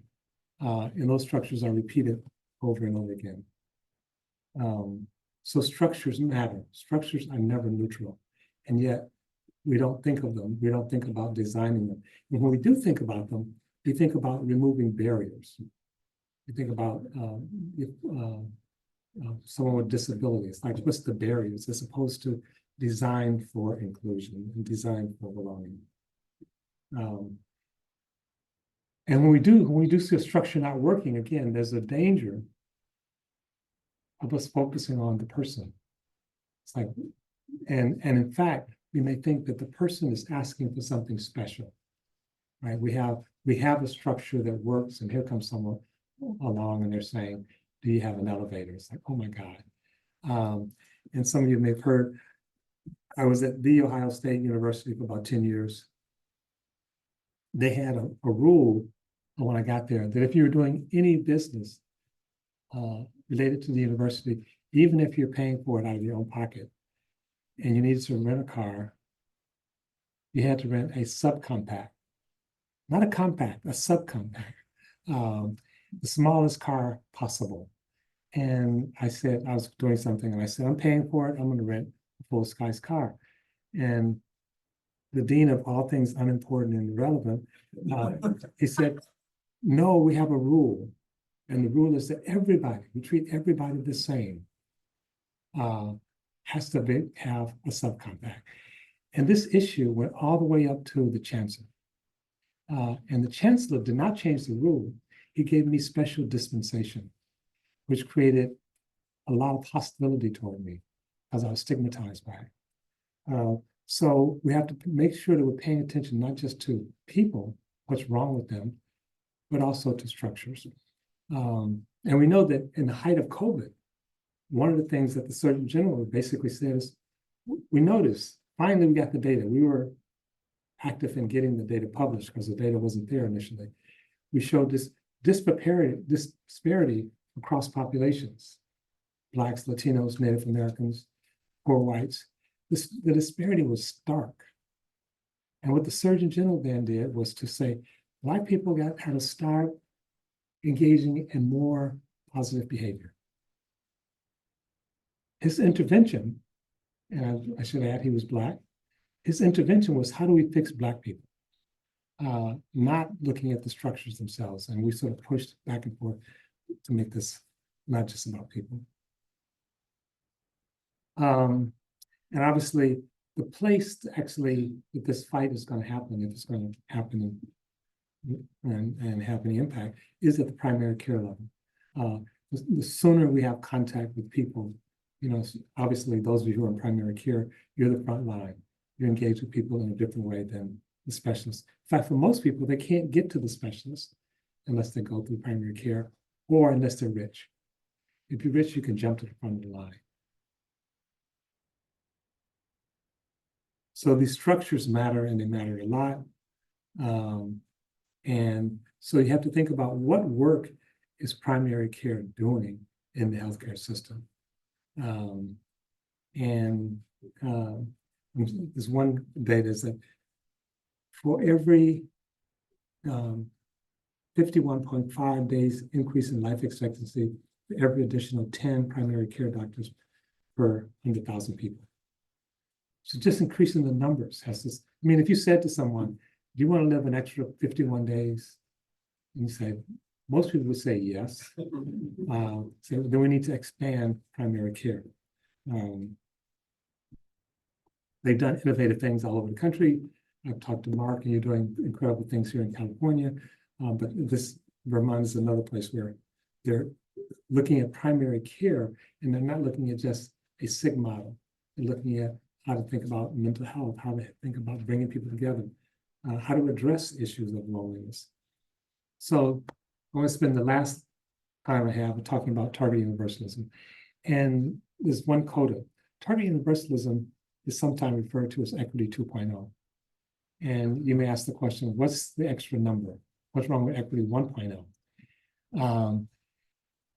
A number of things, and I could go into it if I had more time, but let me just say, when you just focus on what's called the dominant group and the marginal group, then the goal is to close the gap between those groups. But what if neither group is really where they need to be? So take, for example, suicide. And especially in a place like Portland, one of the groups that's actually most in committing suicide are white men. White men are oftentimes thought of as the gold standard. They're the dominant group, they're the most CEOs, most about billionaires. But when you look at the aggregate, especially in a place like Portland, white men are not doing very well. So there's some data for years of how do we close the gap between Black men and white men committing suicide. I have good news and bad news. The good news is that gap has largely, just like Portland, gone away. That's the good news. The bad news is it's not because Black men are killing themselves less, it's because white men are killing themselves more. When you say this, like, well, that's not what we were aiming for. What were we aiming for? What we're aiming for is to reduce suicide rate overall. But then we should say that. So it's not just closing the disparities.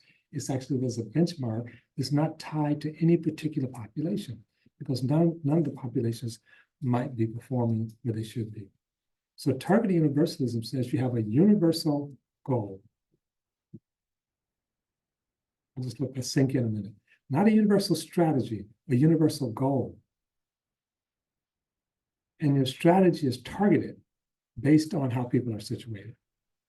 So the strategies will be different for different populations, not because of the population's identity per se, but because of how they're situated. So the situatedness is doing a lot of the work. Some of you may recognize this. This is a knockoff of Dr. King's Arc of the Moral Universe. And I sometimes just add to this by saying the arc of the moral universe is long, and it can bend toward justice if we bend it. It doesn't bend by itself.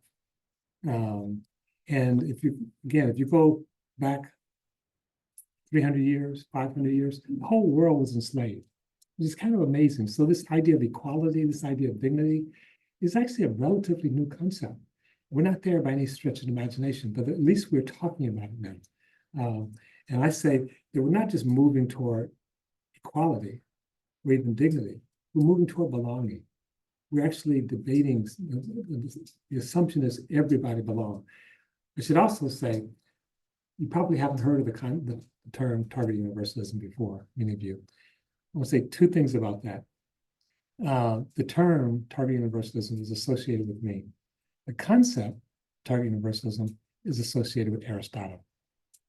For the West, the concept of equality is heavily associated with Aristotle. It actually comes from everywhere, but Aristotle is the one who's most associated with it in the West. And Aristotle said, fairness and justice requires that when people are situated the same, you treat them the same. He called that arithmetic equality. But he went on to say, fairness and justice requires when people are situated differently, you treat them differently. He called that geometric or proportional equality. That's target universalism. And he said, a healthy society has both.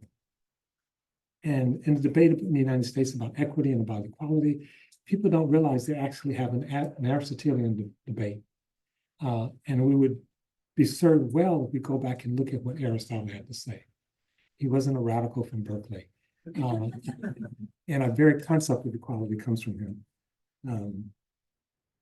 So another difference between targeted universalism and equity is that targeted universalism and belonging says that the goal is to get every group, not just the most marginal group, but every group to that universal goal. Now notice, if you succeed, you've also taken care of disparities. But if you say, we're just focusing on the most marginal group, you create tension between the groups. And every group then sort of competes to be the most marginal group. And literally, I've worked with Blacks, Latinos, Native Americans, Asians, and whites. And when the money or resources are scarce and we say the most vulnerable group is going to get the money, everybody shows up as the most vulnerable group. It's not a productive way of proceeding and actually fractures power, which makes our ability to move something more difficult. So target universalism says everybody, not just the most marginal group, but everybody should get to that universal, and we should have strategies for that. But it's not the same strategy. It's not a universal strategy, it's a targeted strategy. And part of that, again, requires co-creation. I'm going through some of this quickly. Two other quick things. So target universalism is a program, but it's also a communications device. Because when you talk about this, how do you show concern for everybody? There are two big ways of describing the world, people, society. And one of them is called breaking. And breaking is basically where you distinguish and you say the other is a threat. That's called breaking. So when you say it's the, I don't know if any of you watch the debates, and I know you're not political, but someone would say, what's your plan for helping parents with child care? And somebody would say, it's those immigrants. We got rid of the immigrants. And they say, okay, let's talk about something else. What's your plan to make sure Americans have affordable housing? It's the immigrants. If we could just get rid of the immigrants. What's your plan for climate change? It's the immigrants. It's like, okay, I know the answer now. All of our problem is the other, right? And that's the story. And it's a story that works relatively well. That's called a breaking story, where we're really weaponizing the fear of the other. And we engage in that a lot. So even, and this is deviating from my prepared remarks, even a lot of the stuff around racial justice ends up being breaking because it consigns one group to belonging and appropriate another group as being the problem. And we switch the groups. So if you're whatever, you might say Black people or people of color is the problem. If you're progressive, you may say white people are the problem. But the problem, when I say we should be hard on structures and soft on people. Instead, we're hard on people and soft on structures. We actually ignore the structures and assume that people are driving all all of these decisions. So as you looked at COVID, a number of medical professionals made it clear that the way to approach COVID is through targeted universalism. And I would even dare say that the healthcare field, your philosophical grounding is targeted universalism. Your goal is to get everybody, every community, to a universal space of health. And your strategies have to be targeted. That's why you spend time with each patient one at a time. You don't say, I figured this stuff out with the last patient I saw, you're getting the same thing. It's like, no, I don't want the same thing. I have a different disease. It's like, don't worry, it's going to work. So you actually already use targeted universalism, but you just haven't named it.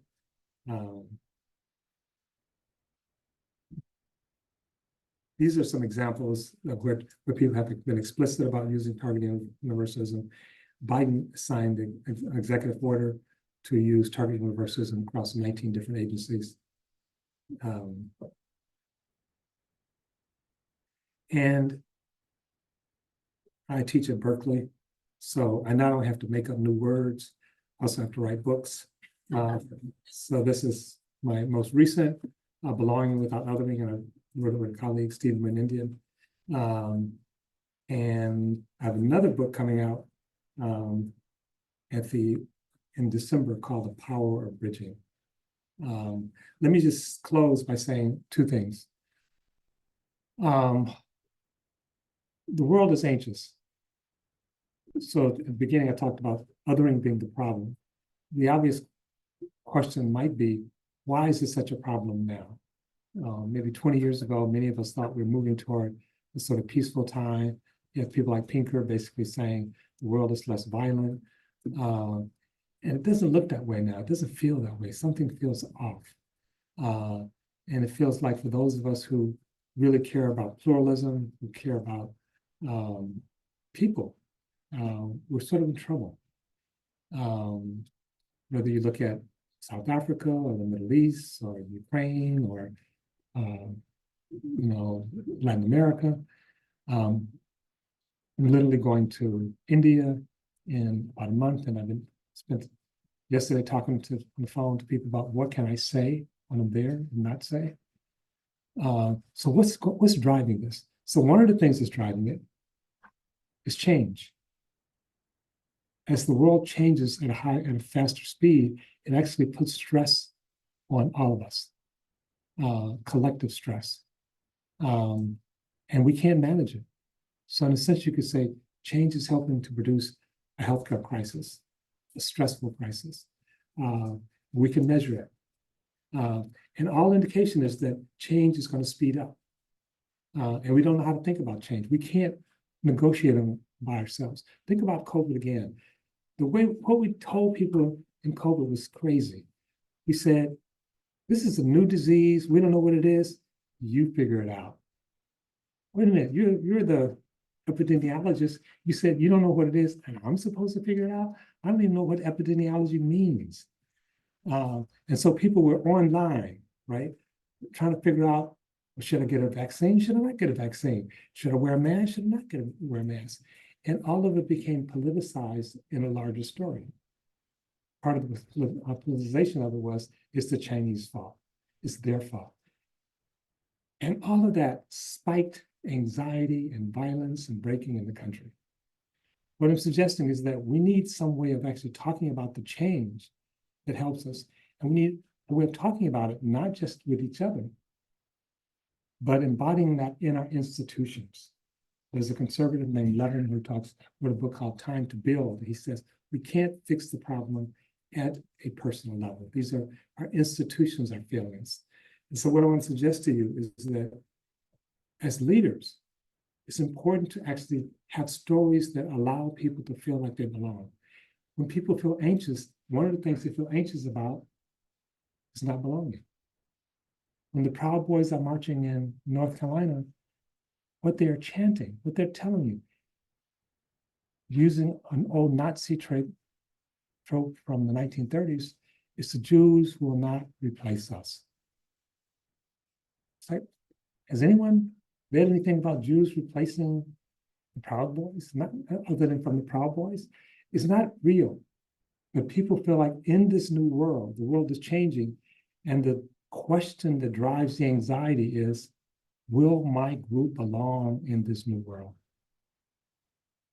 And breaking says, you will only belong if you get rid of the other.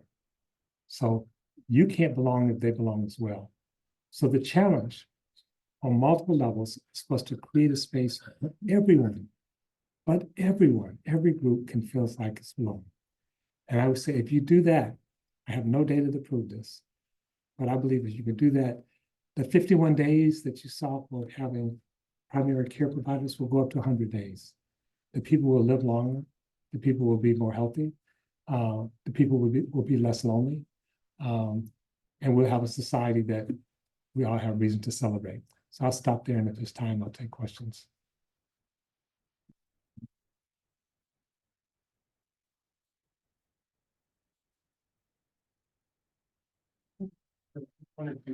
Okay, yes. Nice Thank to you see very you. much, Dr. Powell.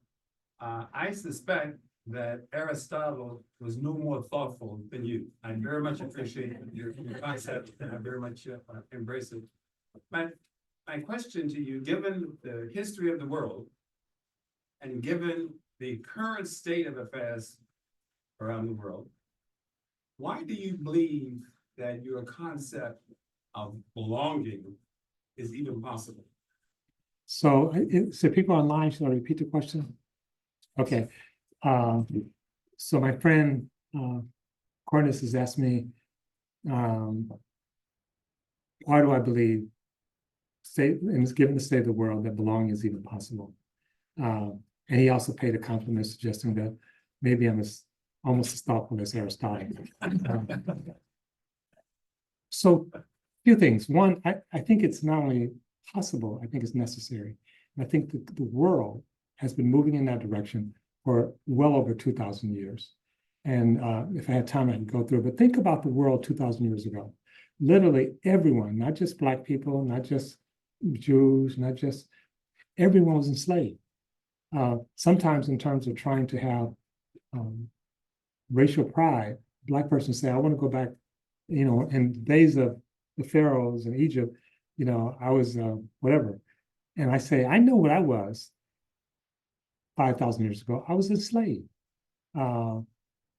People who built those pyramids were not part of the society. They didn't belong. They were just fodder. When we talk about the serfs in Europe, when we talk about, so anyway, the first two countries to actually embrace the notion of equality was only 250 years ago. That was France and the United States. It was kind of amazing. 250 years is nothing. And Jefferson was one of the people who penned the Declaration of Independence. And he said, we hold these truths to be self-evident, that all men are created equal. Think about that. First of all, we should be all people, but we hold these truths to be self-evident, that all people are created equal, while enslaving hundreds of people at the same time. So there's a tension, a contradiction, or whatever. But the idea is still quite powerful. So you could have asked Jefferson that question, right?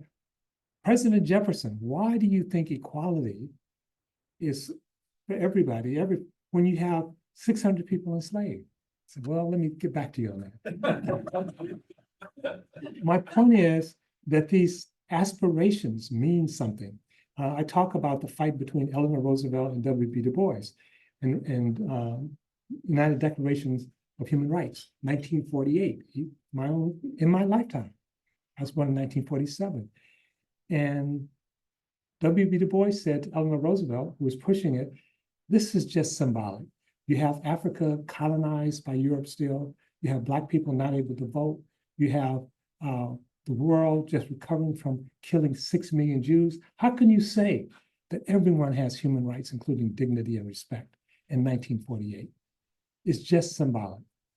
And I said, I have tremendous respect for W.B. Du Bois, even more than for Aristotle. But I say when W.B. Du Bois said just, he missed the mark. It was symbolic, but it was not just symbolic. It actually meant a great deal. And today we have thousands of laws and rules and norms organized around the idea of the Declaration of Human Rights, which is dignity and respect. And I'm saying people are fighting for, then I'll end because I know we have limited time. People are fighting for belonging. They've been fighting for it for thousands of years. Every major religion, Christianity, Islam, Judaism, Buddhism, is actually organized in some fashion around belonging. But in that organization, it creates a group that belongs and another group that doesn't belong. And so the turn that we're bringing to you is to say, can we create a society where everyone belongs and no one is other? That's what, from my perspective, Christianity failed to do. That's what Judaism failed to do. They created belonging, but just for their group. That's not good enough. Now, why do I believe it's possible? Harari, who wrote *Sapiens*, some of you may know the book, he talks about the human turn when humans developed the ability to tell stories and imagination. And he said that created new possibilities. It created money. Money is a story. It created race. Race is a story. It created religion. Religion is a story. But instead of being a story about 5 people, about 10 people, about 1,000 people, it now could be a story about millions and billions of people. We have that capacity. And I can go on just to say one more thing. McMahon says that when humans developed the ability to imagine and tell stories, it was a break from evolutionary history. We could imagine things that were just inconceivable. And I think one of the things not only can we imagine that we need is the ability to see all of us in cooperation and our human flourishing. So I think there are positive signs and negative signs all at the same time. But I think what we do collectively and individually matter.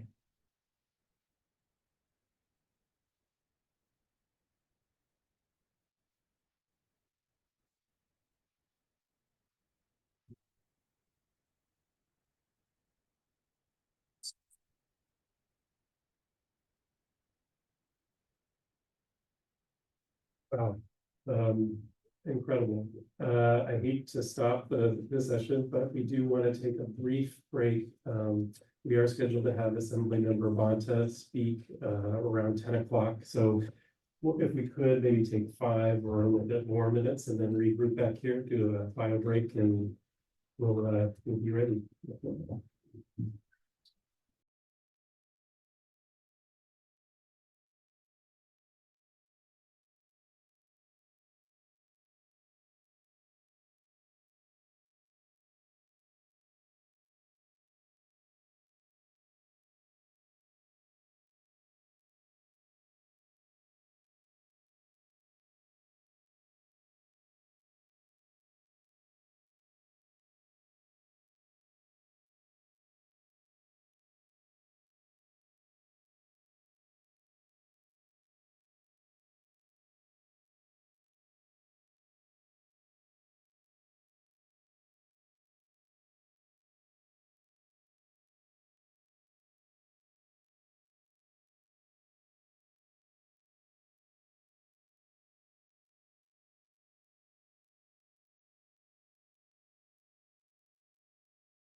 Anything else?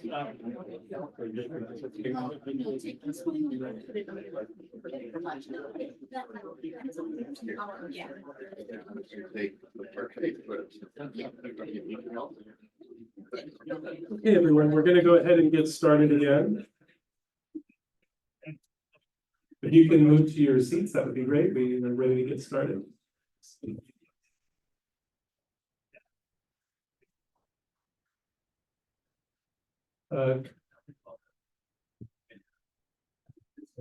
Eleanor, can you kind of help people get back to their seats? That'd be great. Okay, so I'm very honored next to introduce Assemblymember Mia Bonta.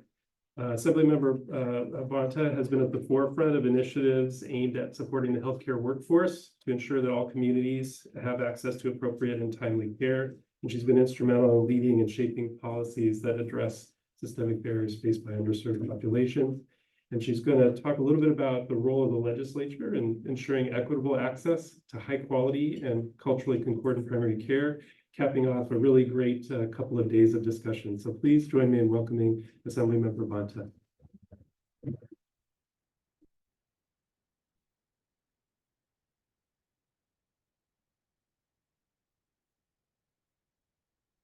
Set up here, so I'm not trying to carry my, good morning, how's everyone doing this morning?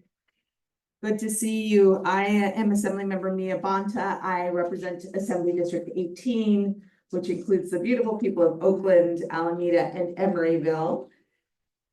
Yes, I currently serve as the Assembly Health Chair, which I've had the honor of joining an impeccable team of people who have been there much longer than most, handling in the neighborhood of 200 to 250 bills a year related to healthcare in the legislature. And so I'm very honored to be with you all today and talk about some of the vital conversations that we need to have, particularly about protecting accessible quality healthcare. And I do believe that our primary care physicians are right at the center of that work. And I certainly think that being at UC Davis is a wonderful thing for you. So how many days in are we to your 2 days in? Okay, and two or three? This is it. Oh, This morning. I'm standing between you and, One more session. okay, you and the wind. Okay.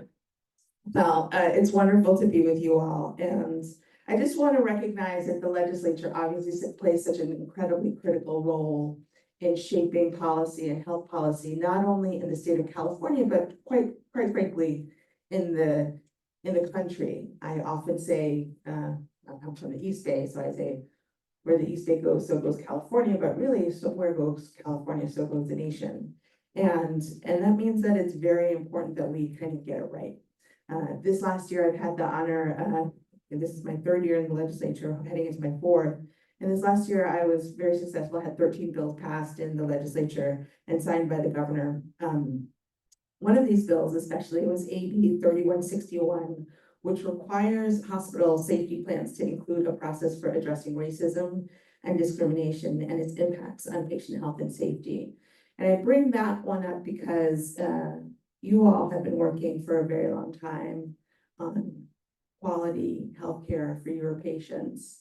And one of the things that we never want to do is not recognize the inherent bias and discrimination that many of our communities are facing in that unfortunately, sometimes in that experience of trying to access quality healthcare. So we, along with the California Legislative Black Caucus and the Women's Caucus, were really focused in on trying to ensure that we could really take that issue head on. And there were several bills related to looking at systemic discriminatory practices that keep us from being able to provide the quality of care that we want to for every Californian. Because all patients deserve to be seen and heard and to have a health experience where their interactions with the entire system is one that is positive. I share that wasn't the reason for the bill, but it was certainly resonated with me. As a woman of, Black Latina, woman of color, with incredible privilege, with all the degrees in the world, certainly have had to face issues of bias in my own health experience. And I've been able to use my voice, but I know that there are so many who cannot. So that bill was incredibly important to me. I also had AB 2340 signed, which is, it focuses on improving healthcare for children in particular, those who are underserved, and allows for us to be able to ensure that we are focusing more on early screening and prevention, which is incredibly important.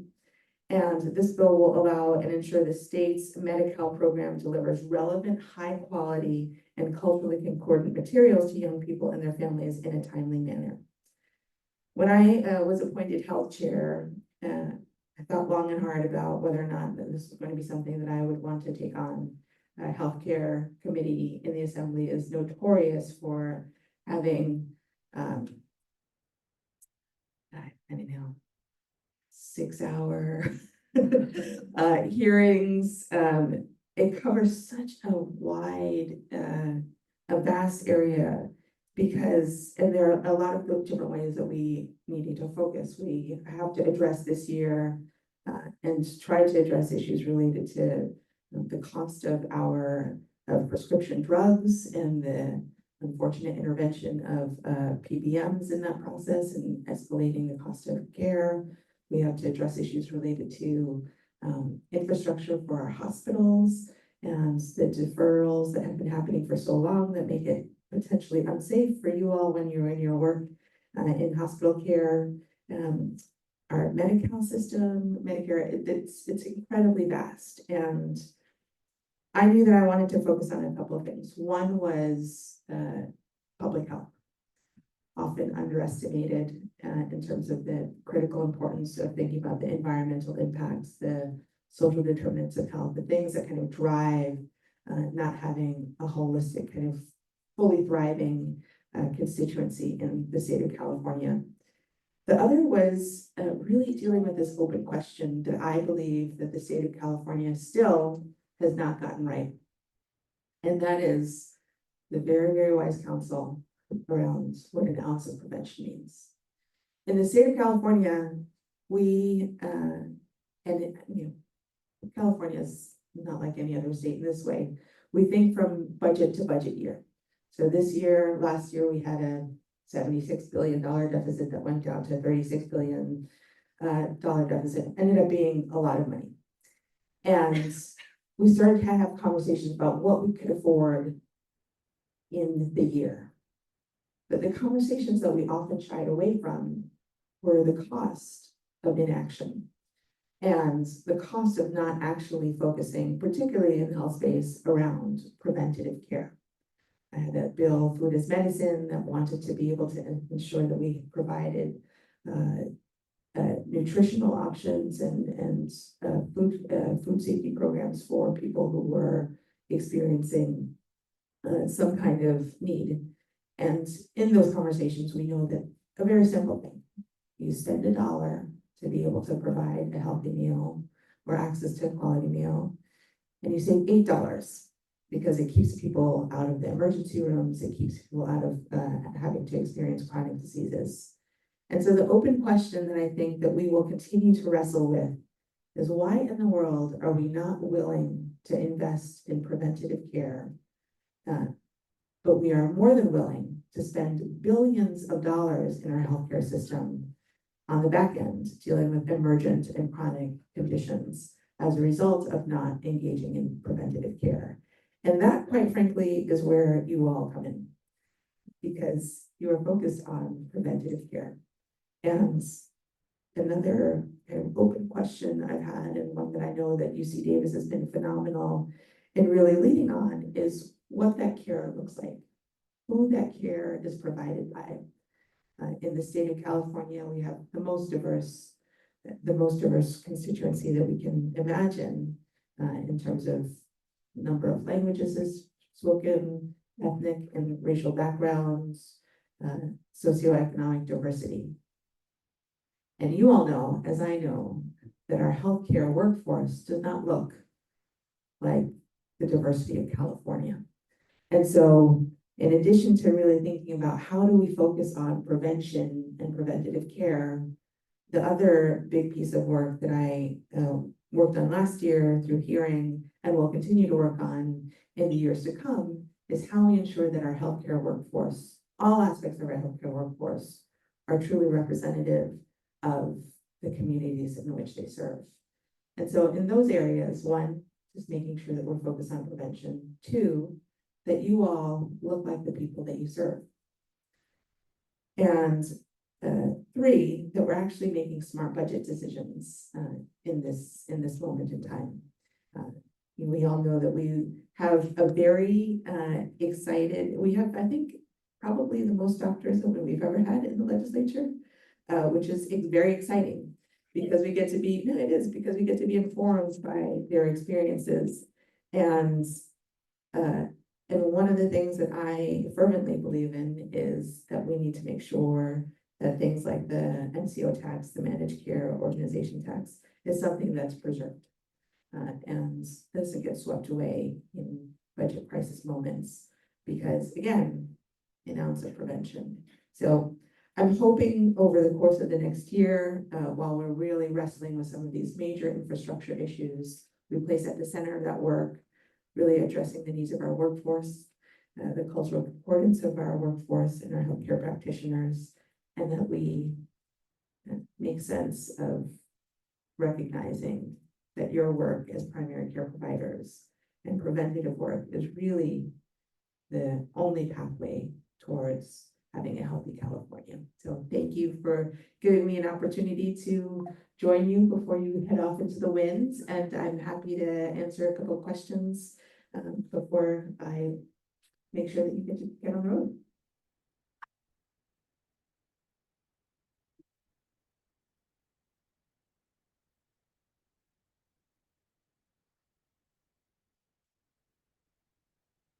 We Hi. have a folder with the California Academy of Family Physicians and just wanted to ask if you would preview your legislative agenda around healthcare next year. Oh dear. Lisa asked if I would preview my agenda for healthcare this year. So we have 50 bills that we are considering this year. Just later on today, I'm going to be meeting with the Health Committee to talk about some of those.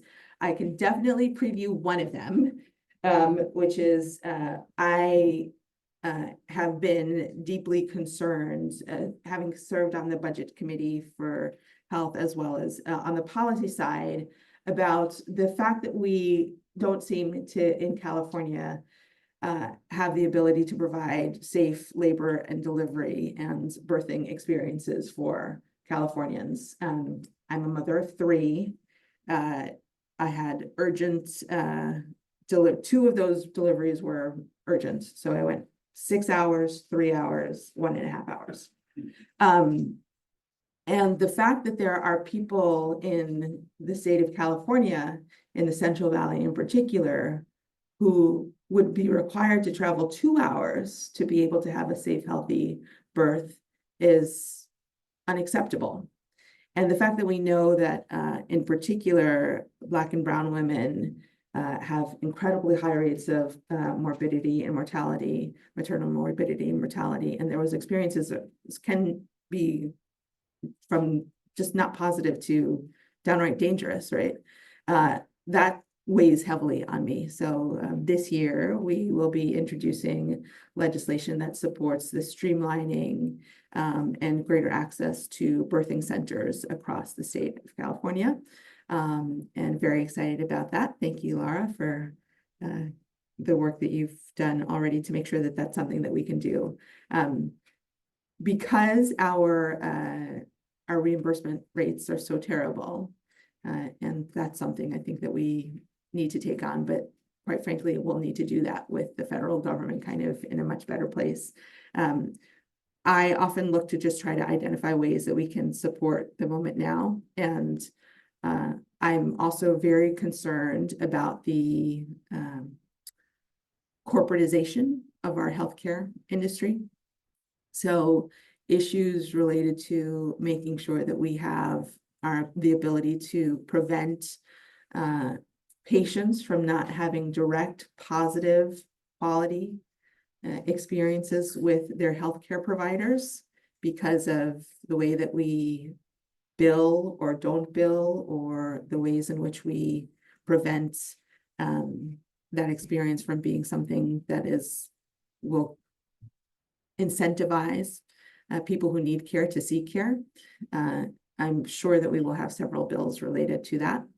And then there were a couple of very big, kind of hairy, thorny issues left on the table, or I should say unsigned by the governor this last year. One related to PBMs and making sure that we are providing more regulation around that, so that we're not incentivizing a $1.8 billion a year industry at the expense of making sure that people have the ability to have the medicine that they need.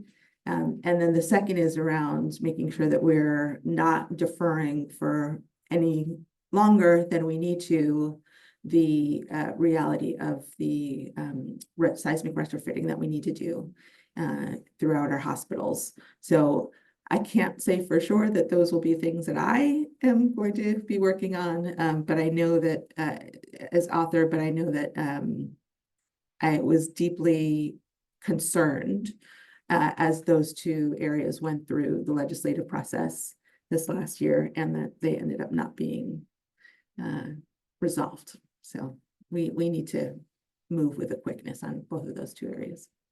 Yeah. Time for one more. Well, we're good. We are whole, I believe. So thank you so much. Oh, there we go. We heard about from OHCA about the primary care spend target that's just passed, but also that there's not a lot of teeth or enforcement mechanism to that. I'm wondering your thoughts on sort of the legislative appetite for more enforcement around the increased target of primary care spend. So the question is what the legislative appetite is around a primary care spend. We have the most doctors that we've ever had, which is a really good thing. Two, I think that because affordability continues to be such a critical concern amongst the electorate overall, and people will list healthcare spending as the primary issue that leads them to debt. I do believe that there's overall a very overwhelming sense in the legislature because we're hearing from our constituents, and we're hearing from the healthcare community that there will be a desire to be able to protect and support that. And I hope to see many of you in the state capitol. Really, really, I do. You all coming and being present, telling the stories of concern based in your own experience, making sure that we're focused on that is going to be incredibly important. Your voices carry a lot of weight. We all are humans as legislators, and we all appreciate our doctors. And so you are our trusted messengers. And so when you come to tell your stories around what we need to take care of from a policy perspective for everyone's doctor and for every patient, it matters a lot. So please don't be shy. I'm sure I will see you in my office, but quite frankly, there are 119 other offices that you need to make sure that we're in. This is a bipartisan issue. It is a concern for every single Californian. And again, we need to be able to change the narrative around focus on prevention and primary care. And the pathway to be able to do that is through you all and your participation. So please do.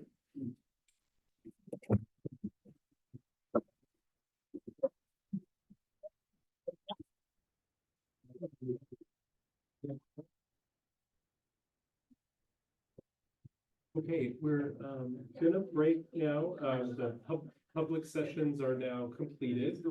And we will, why don't we take, Dominique, do you think, there's a machine, oh, good. Do you think, why don't we take 10 minutes? And we're only about 5 minutes behind schedule. So we're gonna meet back here though, or do you want to have people go straight to their breakout meeting? It's easier. So we'll meet back here at about 25 till, please, for the expert committee members.